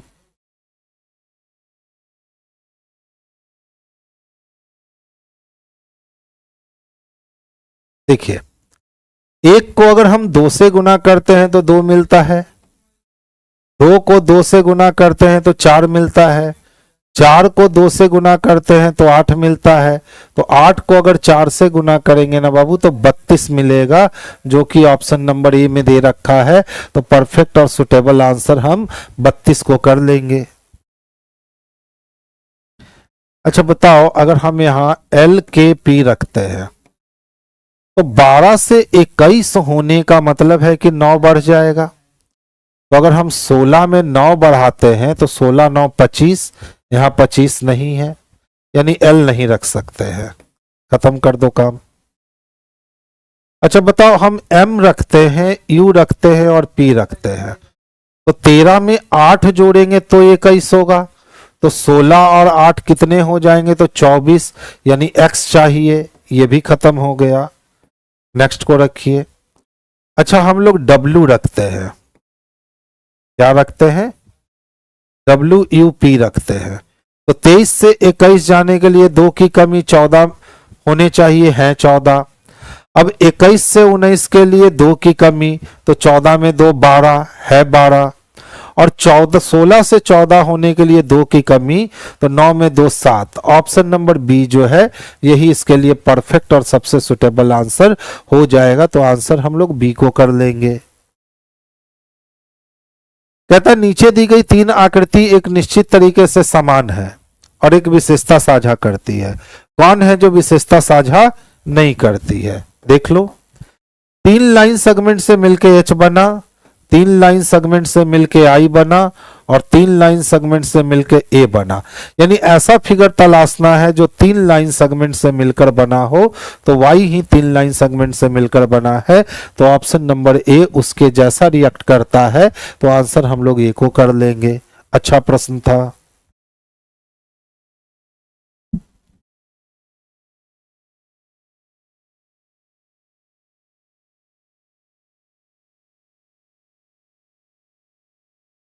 छप्पन है तो 57, 58, 59, 60, 61, 62, 63, यानी 7.4।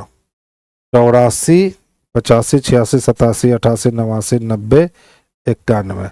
देखिए बाबू कुछ नहीं किया है। 56 से यहां आने के लिए 7.4 को प्लस कर दिया गया। 84 से यहां आने के लिए 7.4 को प्लस कर दिया गया। तो 33 में अगर हम 7.4 जोड़ते हैं तो 33 और 7 40.4 हो जाएगा ना, खत्म। 71 में 7 जोड़े तो 78.4, यही आंसर हो जाएगा। ठीक है, आसान सा क्वेश्चन था। कहता है सर डेली को कैसे कोड करोगे, तो देखिए पहले वाले में भी डेली है और दूसरे वाले में भी डेली है, इन दोनों में केवल डेली ही कॉमन है, तो दोनों के कोड में कुछ तो कॉमन होगा, तो दोनों के कोड में EF कॉमन दिख रहा है, तो डेली के लिए हम लोग क्या लिख सकते हैं, तो EF लिख सकते हैं, जो कि स्पष्ट रूप से हम ऑप्शन नंबर डी में देख सकते हैं। तो परफेक्ट आंसर हमारा ऑप्शन नंबर डी जाएगा। 5 मित्र हैं S, T, U, V और W की आयु भिन्न भिन्न है, उनमें से किसकी आयु द्वितीय सर्वाधिक आयु है। देखिए पहले डाटा के अनुसार, इसको डाटा सफिशिएंसी कहते हैं, W की आयु T से कम है, W की आयु U से अधिक है। तो टोटल 5 लोग थे, जबकि हमें 3 ही लोग के बारे में जानकारी मिल सकी, तो इससे हम पता नहीं कर सकते हैं कि किसकी आयु द्वितीय सर्वाधिक है। अब हम डाटा 2 के पास जाते हैं। कहता है T की आयु सबसे अधिक है। 1, 2, 3, 4, 5 लोगों में T की आयु जो है वो सबसे अधिक है। केवल एक व्यक्ति की आयु भी से कम है, और भी से कम कितने व्यक्ति की आयु है, तो केवल एक व्यक्ति की आयु भी से कम है। अब 2 नंबर में भी बस 2 ही लोग का ज्ञात हुआ, खत्म काम। लेकिन जो ही हम 1 और 2 दोनों को एक साथ मिलाते हैं, तब हमारा सिचुएशन क्या बनता है, 1, 2, 3, 4, 5। दूसरा डाटा कहेगा कि पहले नंबर पे T और चौथे नंबर पे भी है, और पहला डाटा कहेगा कि T के बाद कौन चाहिए, W, और इसके बाद कौन चाहिए, U। ठीक है, T की आयु, W की आयु T से कम और W की आयु U से अधिक है। अब ध्यान से देखिएगा, अब U यहां भी हो सकता है, या U हमारा 5 नंबर पे भी हो सकता है, क्योंकि एक व्यक्ति और है, वो व्यक्ति कौन है, तो S। तो S का कोई कंफर्मेशन हमारे पास नहीं है, तो तीसरा और 5वां कौन होगा हमें मालूम नहीं है, लेकिन दूसरा सर्वाधिक W होगा, ये हम आंसर निकाल सकते हैं। यानी ना तो 1 पर्याप्त है ना तो 2 पर्याप्त है, लेकिन दोनों को मिलाने पर हम आंसर दे सकते हैं। तो ढूंढ लो किसमें है। कथन 1 में दिया गया डाटा उत्तर देने के लिए पर्याप्त है, गलत है। 2 भी पर्याप्त नहीं है, गलत है। 1 और 2 में दिया गया डाटा उत्तर देने के लिए पर्याप्त नहीं है, गलत है। तो डी नंबर आंसर हो जाएगा। कथन 1 और 2 में दिया गया डाटा प्रश्न का उत्तर देने के लिए पर्याप्त है, यानी दोनों डाटा मिलेगा तभी हम अपना आंसर दे पाएंगे, अन्यथा हम अपना आंसर नहीं दे सकते हैं कि दूसरा सर्वाधिक व्यक्ति कौन है। अगर इसी में पूछ लेता कि अंतिम व्यक्ति कौन है तो फिर हम नहीं दे पाते, दोनों को मिलाकर भी हम अपना जवाब नहीं दे पाते। 6 विद्यार्थी एक गोलाकार मेज पर बैठे हुए हैं। तो एक गोलाकार मेज डिजाइन करो, इस पे बैठने के लिए 6 लोगों की व्यवस्था कर लो। अब कैसे अभिमुख है, तो केंद्र की ओर अभिमुख है। दायां एंटी क्लॉक चलेगा और बायां क्लॉकवाइज। एल जगदीश और हेत दोनों का निकटतम पड़ोसी है। तो कोई एल है जिसके एक ओर जगदीश होगा और दूसरी ओर हेत होगा। तो किस साइड जगदीश होगा और किस साइड हेत होगा हमें मालूम नहीं है, अनफिक्स क्लू है, छोड़ दीजिए, आगे चल दीजिए। आगे चलते हैं। इप्सिता जगदीश के बाईं ओर से दूसरा है, यानी जहां भी हम जगदीश को रखते हैं उसके दाएं नहीं उसके बाईं ओर पहला नहीं दूसरा पोजीशन किसके लिए है, तो इप्सिता के लिए है। अब देखो तो जगदीश के बगल में एल के बगल में हेत, तो हम एल को यहां और हेत को यहां रख सकते हैं, कंफर्मेशन मिल गया। कला हेत के दाईं ओर तीसरे स्थान पे, तो हेत के दाईं ओर पहला दूसरा और तीसरे स्थान पे हम कला को रखेंगे। गणेश इप्तिसा और हेत दोनों का निकटतम पड़ोसी है, तो इप्तिसा और हेत दोनों का निकटतम पड़ोसी कौन है बाबू, तो गणेश है। आगे चलते हैं। यदि गणेश से प्रारंभ करते हुए सभी विद्यार्थियों को घड़ी चलने की दिशा में वर्णमाला क्रम में व्यवस्थित करें तो कितने व्यक्ति का परिवर्तित रहेगा। तो देखिए, अगर वर्णमाला के क्रम में हम गणेश से चलते हैं, तो अगर हम गणेश से वर्णमाला का क्रम लेते हैं तो गणेश हो गया। ग से बड़ा लेटर इसमें कौन है, तो ई है, ठीक है। ई से बड़ा लेटर कौन है, तो यहां एल दिया है बच्चे, एल तो इंग्लिश मीडियम में चला जाएगा, यानी जी फॉर गणेश हो गया, ई हो गए, के हो गया, जी हो गया, एल हो गया और एच हो गया। चलिए, अगर गणेश से हम कैसे चले, वर्णमाला के क्रम में चले, तो यहां जी, जी के बाद कौन आएगा, एच, एच से बड़ा कौन हो जाएगा, तो देखिए तो एच से बड़ा, अच्छा 2 बार जी है ना, गणेश भी है और कौन है, जगदीश भी है, तो ये जे से आएगा, जगदीश। जी हो गया, जी से बड़ा कौन, एच, एच के बाद आई, जे, जे के बाद के बाद एल और एल के बाद ई।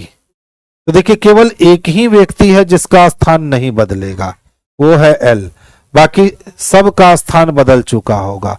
और कहता है गणेश सहित घड़ी के चलना, तब 2 का हो जाएगा बच्चे, गणेश को भी साथ में रखना है, तो एक गणेश का भी स्थान नहीं बदलेगा और एक एल का नहीं बदलेगा, तो आंसर 2 हो जाएगा। अच्छा क्वेश्चन है।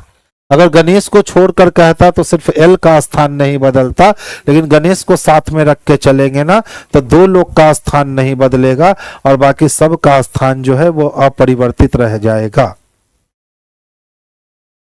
अच्छा क्वेश्चन था।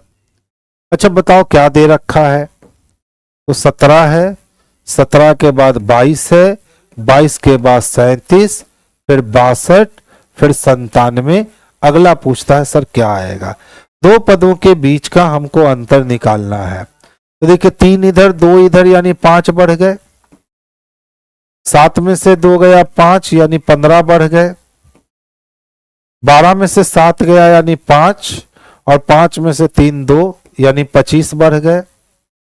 7 में से 2 गया 5 और 3 35 बढ़ गए। तो देखो पहले 5 फिर 10 बढ़ के 15 10 25 10 35, तो अब कितना बढ़ेगा तो 45 बढ़ेगा। 7 5 12 के लिए 2 हाथ में 1 9 1 10 4 14 142 आएगा बच्चे, जो कि स्पष्टता हम ऑप्शन नंबर सी में देख सकते हैं। तो आंसर सी को कर लीजिएगा, यही बेस्ट आंसर होगा। देखिए 3 वेन डायग्राम दिया गया, भारतीय का, फुटबॉल खिलाड़ी का और पुलिसकर्मी का। कहता है ऐसे कितने पुलिसकर्मी हैं जो भारतीय होने के साथ साथ फुटबॉल खिलाड़ी भी हैं, यानी तीनों चाहिए।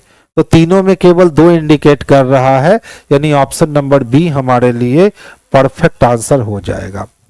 यदि श्रृंखला से सभी प्रतीक को हटा दे, सिंबल को गिनेंगे ही नहीं, तो कौन सा दाएं से 5वां होगा? तो सिंबल को छोड़े बिना 5 गिनना है। 1 2 3 4 5, 2 होगा, जो कि ऑप्शन नंबर ए में दे रखा है। हम बस सिंबल को क्या नहीं करेंगे, तो सिंबल को काउंट ही नहीं करेंगे। तो आज की सभा हम लोग यहीं बर्खास्त करते हैं। नमस्कार दोस्तों, कैसे हैं आप लोग? अच्छा हैं, बहुत शानदार होंगे आप लोग। और ये देखिए साइंस का बिहार एसएससी सीजीएल 4 का आपको साइंस का देखिए क्या क्या क्वेश्चन है, जरा एक बार देख लीजिएगा। अरे बाबा क्या कह रहा है क्वेश्चन में, पढ़ लीजिए क्वेश्चन और जवाब दे दीजिएगा। कह रहा है कि निम्न में कौन सा विकल्प विद्युत चुंबकीय क्षेत्र में आवेशित कण की साइक्लोट्रॉन आवृत्ति पर सटीक वर्णन करता है। तो सबसे पहले तो आवेशित कण जो है ना, आपका आवेशित कण चुंबकीय क्षेत्र में प्रवेश करता है तो इस पर एक बल काम करता है जिसको लॉरेंज बल कहा जाता है। तो कहेंगे कि जब कोई आवेशित कण एक समान चुंबकीय क्षेत्र में प्रवेश करता है, तो लिख दे रहे हैं जब कोई आवेशित कण, पॉइंट समझिएगा, जब कोई आवेशित कण चुंबकीय क्षेत्र में प्रवेश करता है, चुंबकीय क्षेत्र में प्रवेश करता है तो उस पर आरोपित बल जो होती है एक सूत्र से निकाला जाता है, F बराबर Q V B sine theta. अगर कह दिया जाए कि यदि थीटा का मान और इस बल की दिशा को हम लोग ज्ञात करेंगे ना, हाँ, तो थीटा बराबर अगर 0 डिग्री हो तो बोलिएगा F का मान क्या हो जाएगा 0। यदि थीटा बराबर 90 डिग्री हो तो बोलिएगा क्या हो जाएगा, F का मान क्या हो जाएगा क्यू भी बी के बराबर। ये मैक्सिमम वैल्यू मिल जाती है, ये हमारा मैक्सिमम वैल्यू प्राप्त हो जाती है, होती है ना ये। तो कह रहा है कि साइक्लोट्रॉन आवृत्ति का सटीक वर्णन करता है। साइक्लोट्रॉन आवृत्ति का पूछ रहा है आपका, तो वह आवृत्ति जिस पर आवेशित कण अपने केंद्र से गुजरने वाले अक्ष के चारों ओर घूर्णन करता है, गलत ये नहीं होती है। वह आवृत्ति जिस पर आवेशित कण अन्य कणों के साथ संघटन का अनुभव करता है, वह आवृत्ति जिस पर आवेशित कण अन्य कणों के साथ संघटन क्या चीज पर, तो कहिएगा संघटन, कहिएगा कि अन्य आवृत्ति संघटन पर। नहीं सर, ये भी नहीं होगा, ये भी नहीं होगा, ये भी नहीं होगा, इसको पढ़ो भाई। वह आवृत्ति जिस पर आवेशित कण स्वयं पर कार्यरत लॉरेंज बल, इसका नाम क्या है लॉरेंज बल कहते हैं। लॉरेंज बल होती है F बराबर होती है क्यू भी बी साइन थीटा, क्यू भी बी होती है, यही ना होती है 90 डिग्री के कोण में वृत्तीय मार्ग पर गति करेगा। और बताइएगा पथ कैसा होगा इसका, तब पथ बराबर होती है वृत्तीय होती है, वह वृत्तीय पथ पर गति करते रहेगा जिसके लिए आवश्यक अभिकेंद्रीय बल लॉरेंज बल प्रदान करती है। तो एकदम सही जवाब हो जाएगा ये नंबर, डी नंबर हो जाएगी ये।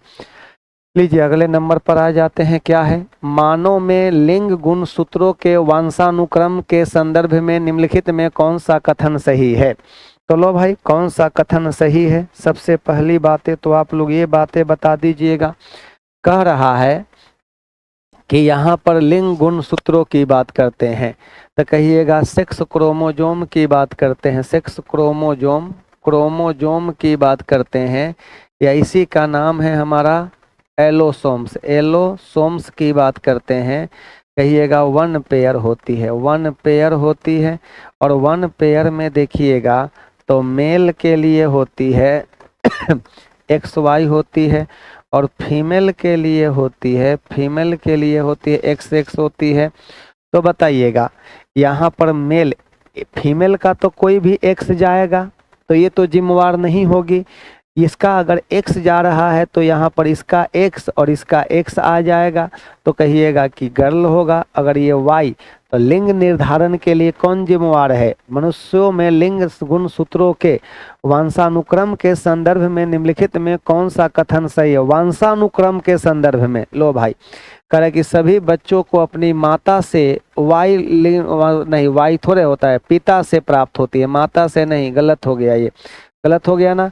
कह रहा है फिर से कि सभी बच्चों को अपनी माता से एक्स गुण सूत्र वंशानुक्रम से प्राप्त होती है, और यहाँ पर कह रहा है कि लिंग का निर्धारण उसके पिता से मिले वंशानुक्रम गुण सूत्र द्वारा होती है।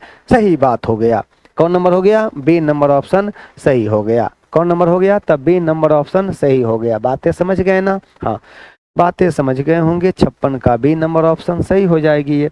लीजिए आगे बढ़ जाते हैं हम लोग, अगले नंबर पर आते हैं। लिपिड जैव रसायन में, लिपिड जैव रसायन में असंतृप्त वसा अम्ल कक्ष तापमान पर द्रव अवस्था में क्यों रहते हैं? लिपिड जैव रसायन में, कहिएगा कि लिपिड जैव रसायन में कह रहा है यहाँ पर, तो इसका सही जवाब बोलिएगा, कौन पढ़ लीजिएगा। ये द्रव अवस्था में रहे, ये आयनी बंधन बनाते हैं जो जमने से रोकता है। गलत है। ये संतृप्त वसा अम्लों की तुलना में इसका आणविक भार कम होती है, असंतृप्त वसा अम्ल के रूप में। गलत है। करे कि सिस द्विबंध, सिस द्विआबंध, ये वाला हमारा सही है। ये सब थोड़ा उटपटांग क्वेश्चन है।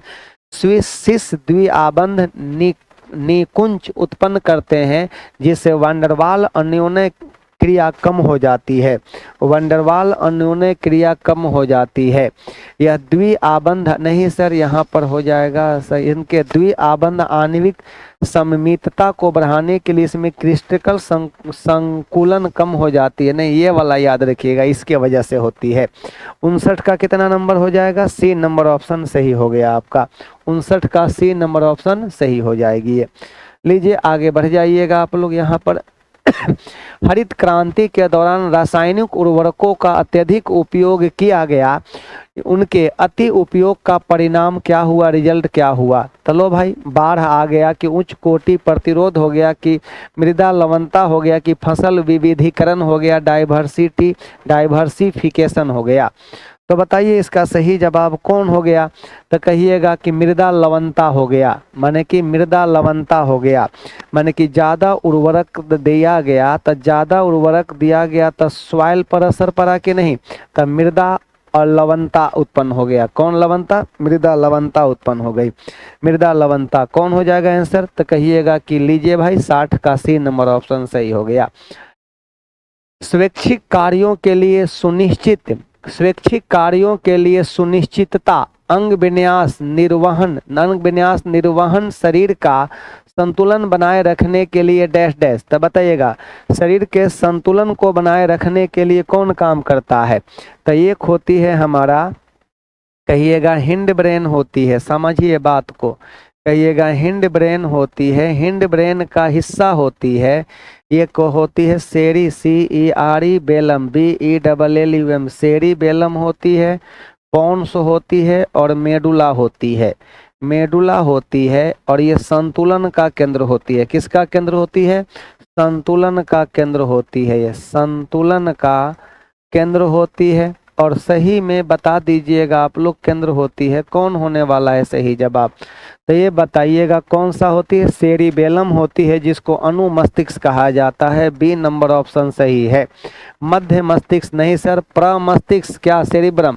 तो कहिएगा ये जो होती है थॉट मेमोरी, कहिएगा MEMORY मेमोरी हो गया, THOU थॉट, कहिएगा सोच, इंटेलिजेंसी, इंटेलिजेंसी INTELLIGENCY इंटेलिजेंसी इत्यादि का केंद्र होती है। ये का केंद्र होती है। श्वसन क्रिया, श्वसन दर को नियंत्रित करती है कौन? हमारा पॉन्स जिसको कहते हैं। मिड ब्रेन नहीं, स्पाइनल कॉर्ड जो होती है अनैच्छिक क्रियाओं का नियंत्रण केंद्र होती है। अनैच्छिक क्रियाओं को कंट्रोल करती है कौन? जिसका नाम है मेरुरज्जु कहते हैं। चलिए आपके प्रश्न का सही जवाब कौन नंबर हो जाएगा? तो कहिएगा बी नंबर हो गया। 90 का कितना नंबर? तो कहिएगा 90 का सही जवाब आ गया हमारा बी नंबर, ऑप्शन सही हो गया। लीजिए अगले नंबर पर आते हैं। ध्वनि रक्त का वहन करती है जो कि भरी होती है। सुनिए, एक होती है सीरा, सीरा का मतलब होती है भेन होती है। तो कहिएगा अशुद्ध रक्त का वहन करती है। अशुद्ध रक्त कहिएगा कि CO2 युक्त रक्त, CO2 युक्त रक्त का वहन करती है, ठीक ना। और यही अगर धमनी की बात किया जाएगा, धमनी की बात करते हैं, धमनी जिसको कहते हैं आर्टरी, ARTERY, आर्टरी की बात करते हैं, तो ये क्या चीज का? तो कहिएगा शुद्ध रक्त का वहन करती है। शुद्ध रक्त जिसको ऑक्सीजनेटेड ब्लड कहते हैं, ऑक्सीजनेटेड ब्लड का वहन करती है। ऑक्सीजनेटेड ब्लड का वहन करती है, ये वहन करती है। लेकिन दोनों का अपवाद होती है पल्मोनरी, जो इसका काम है उसका उल्टा काम करता है। पल्मोनरी दोनों का उल्टा काम करती है। तो बताइएगा कौन हो जाएगा? तो कहिएगा कि वहन करती है जो भरी होती है, क्या चीज़ से? ऑक्सीजन युक्त होती है, ऑक्सीजन से होती है, तभी ना ऑक्सीजनेटेड ब्लड कहते हैं। तो चलिए 91 का 1 नंबर ऑप्शन सही हो गया। फलों के पकने से पहले गिरने पर कुछ मामलों में उपज की महत्वपूर्ण हानि होती है, जिसे किसके द्वारा रोका जा सकता है? किसके द्वारा रोका जा सकता है? तो कहिएगा फलों के पकने से पहले, फल पकता है उसके सर प्लेटफॉर्म ऑनलाइन टेस्ट कितने बजे से हमेशा चलते रहता है टेस्ट, यार जो देना है देते रहिएगा यहाँ पर। तब बताइएगा, कहिएगा फलों के पकने के पहले बेचारा का गिर जाता है तो बड़ी नुकसान होता है, बहुत ज़्यादा लॉसेस होती है। तो इसके लिए बताइए किसका छिड़काव किया जाता है? जैसे आम पकने वाला है लेकिन उसके पहले गिर गया तो बताइए नुकसान ज़्यादा होगा ना। तब बताइएगा इसके लिए किसका छिड़काव किया जाता है? तो कहिएगा ऑक्सीजन का छिड़काव करते हैं। क्या चीज़ का? ऑक्सीजन का। ऑक्सीजन हमारा प्लांट हार्मोन होती है, ये कहिएगा प्लांट हार्मोन होती है, ये प्लांट हार्मोन होती है ऑक्सीजन जिसको कहते हैं। यही तो हम लोग इसी का छिड़काव कर देते हैं हम लोग। लीजिए अगले नंबर पर आ जाते हैं। अगले नंबर पर आते हैं। यदि एक सरल लोलक की लंबाई 9 गुना और इसके गोलक का द्रव्यमान 4 गुना कर दे तो दोलन काल क्या हो जाएगा? तो सबसे पहले तो आप लोग दोलन काल के लिए देखिएगा, T बराबर 2π√L/G। लोलक का आवर्त काल गोलक के द्रव्यमान पर निर्भर नहीं करता है। सबसे पहली बात, लोलक का आवर्त काल जो होती है, टाइम पीरियड, गोलक के द्रव्यमान पर बॉब जिसको कहते हैं जो लटका हुआ है, बॉब के द्रव्यमान पर निर्भर नहीं करती है। सही बातें तो है यहाँ पर। तो अब एक बात बता दीजिएगा, द्रव्यमान की तो कहानी खत्म कर दिए इसको, लेकिन लंबाई पर तो निर्भर करती है। T डायरेक्टली प्रोपोर्शनल √L का। तो यदि L बराबर 4 गुना होती है, बोलो भाई 4 गुना हो तो बोलिएगा T का मान क गुना हो जाएगा? तो कहिएगा 2 गुना हो जाएगा। आंसर बन गया हमारा क गुना? 2 गुना हो जाएगा। तो लो भाई मेरा 2T हो जाएगा, नहीं होगा? 2T काथी 2T? तो यहाँ क्वेश्चन 2T देखा यहाँ, ठीक ना? हाँ 2T हो गया ना, 2T हो गया। सही जवाब हो गया हमारा। 9 गुना है रे बाबा, 4 गुना 9 गुना कह रहा है सरकार मेरे यहाँ पर। यहाँ 9 गुना है, हमने क्या लिया है? 4 गुना लिया है। तो लीजिए गलती हो रहा था ना, ये तो गलती हो रहा था। तो लीजिए यहाँ पर 9 गुना कर दो भाई मेरे, 9 गुना। देखिए 9 गुना, उतना तो समझदार हैं आप लोग, कर लेते हैं आप लोग, तो कोई दिक्कत नहीं था आप लोगों के साथ। तो लीजिए यहाँ पर हो जाएगा 3 टाइम्स होगा, 3 गुना हो जाएगा। 3 गुना माने कि 3T हो जाएगा। तब तो यहाँ पर ये बताइए 2T होने के लिए क गुना? 4 गुना होना चाहिए। 4T होने के लिए 16 गुना। 3/2T होने के लिए तो कहिएगा 9/4 गुना होना चाहिए। ठीक ना, ऐसे सोच लेना है, समझ लेना है, बना देना है आपको। लीजिए अगले नंबर पर, द्रव की बूंदें निम्नलिखित के कारण गोल होती है। वर्षा की बूंद होती है गोल किसके कारण? तो पृष्ठ तनाव के कारण होती है। कोई भी द्रव चाहता है कि सिकुड़ कर कम से कम एरिया प्राप्त करे, इसी गुण को तो कहा जाता है पृष्ठ तनाव कहते हैं। तो हम कह देंगे कि द्रव में सिकुड़ कर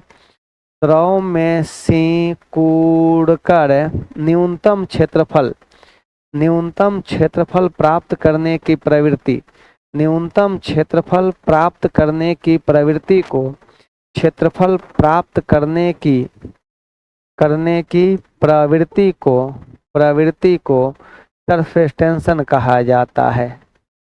सरफेस टेंशन, द्रव में सिकुड़कर सरफेस टेंशन कहा जाता है।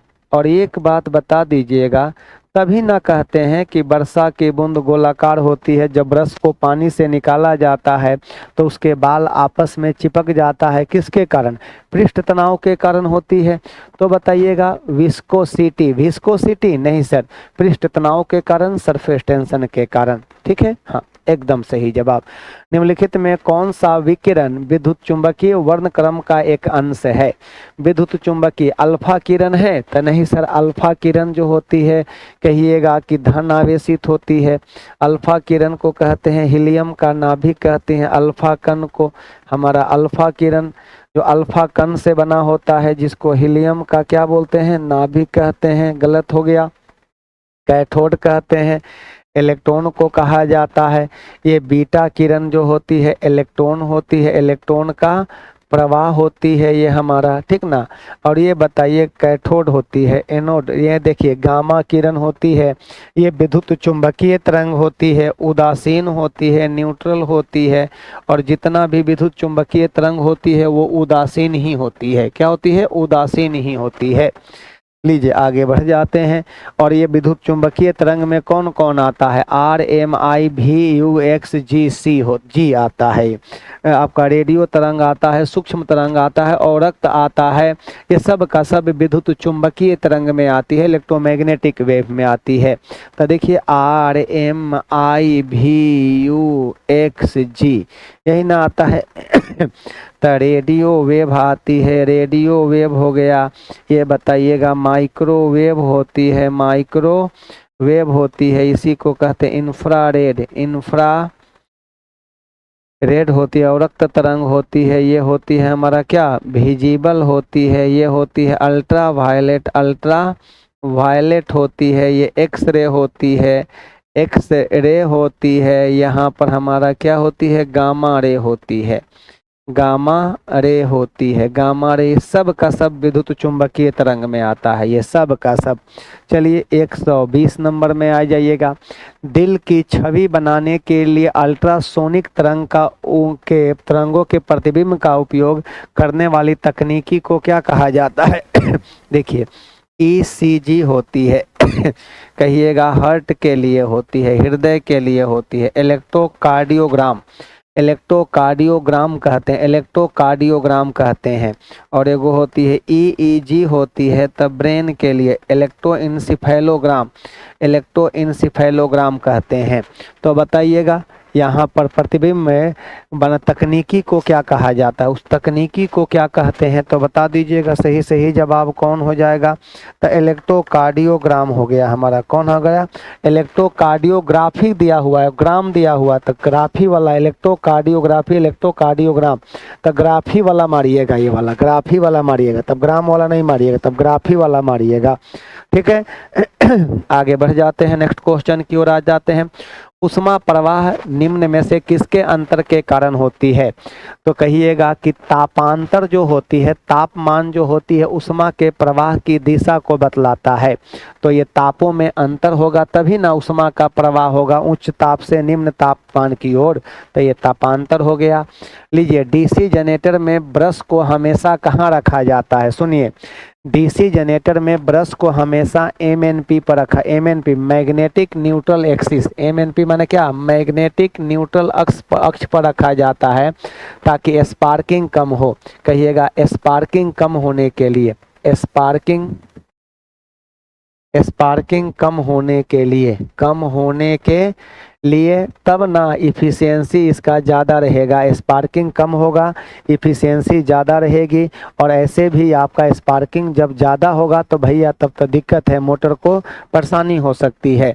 तो मैग्नेटिक न्यूट्रल एक्सिस पर रखा जाता है। डीसी जनरेटर में ब्रशेस को, कार्बन ब्रशेस को हमेशा आपका MNP पर आपका MNA पर मैग्नेटिक न्यूट्रल एक्सिस पर रखा जाता है। कौन हो जाएगा? 122 का 1 नंबर हो जाएगा। चलिए आज की सवाल यहीं पर ख़त्म हो रही है। इतना ही सवाल था, इजाज़त दीजिए हमें। क्वेश्चन आज साइंस का कम था आपका। Okay, thank you thank you thank you.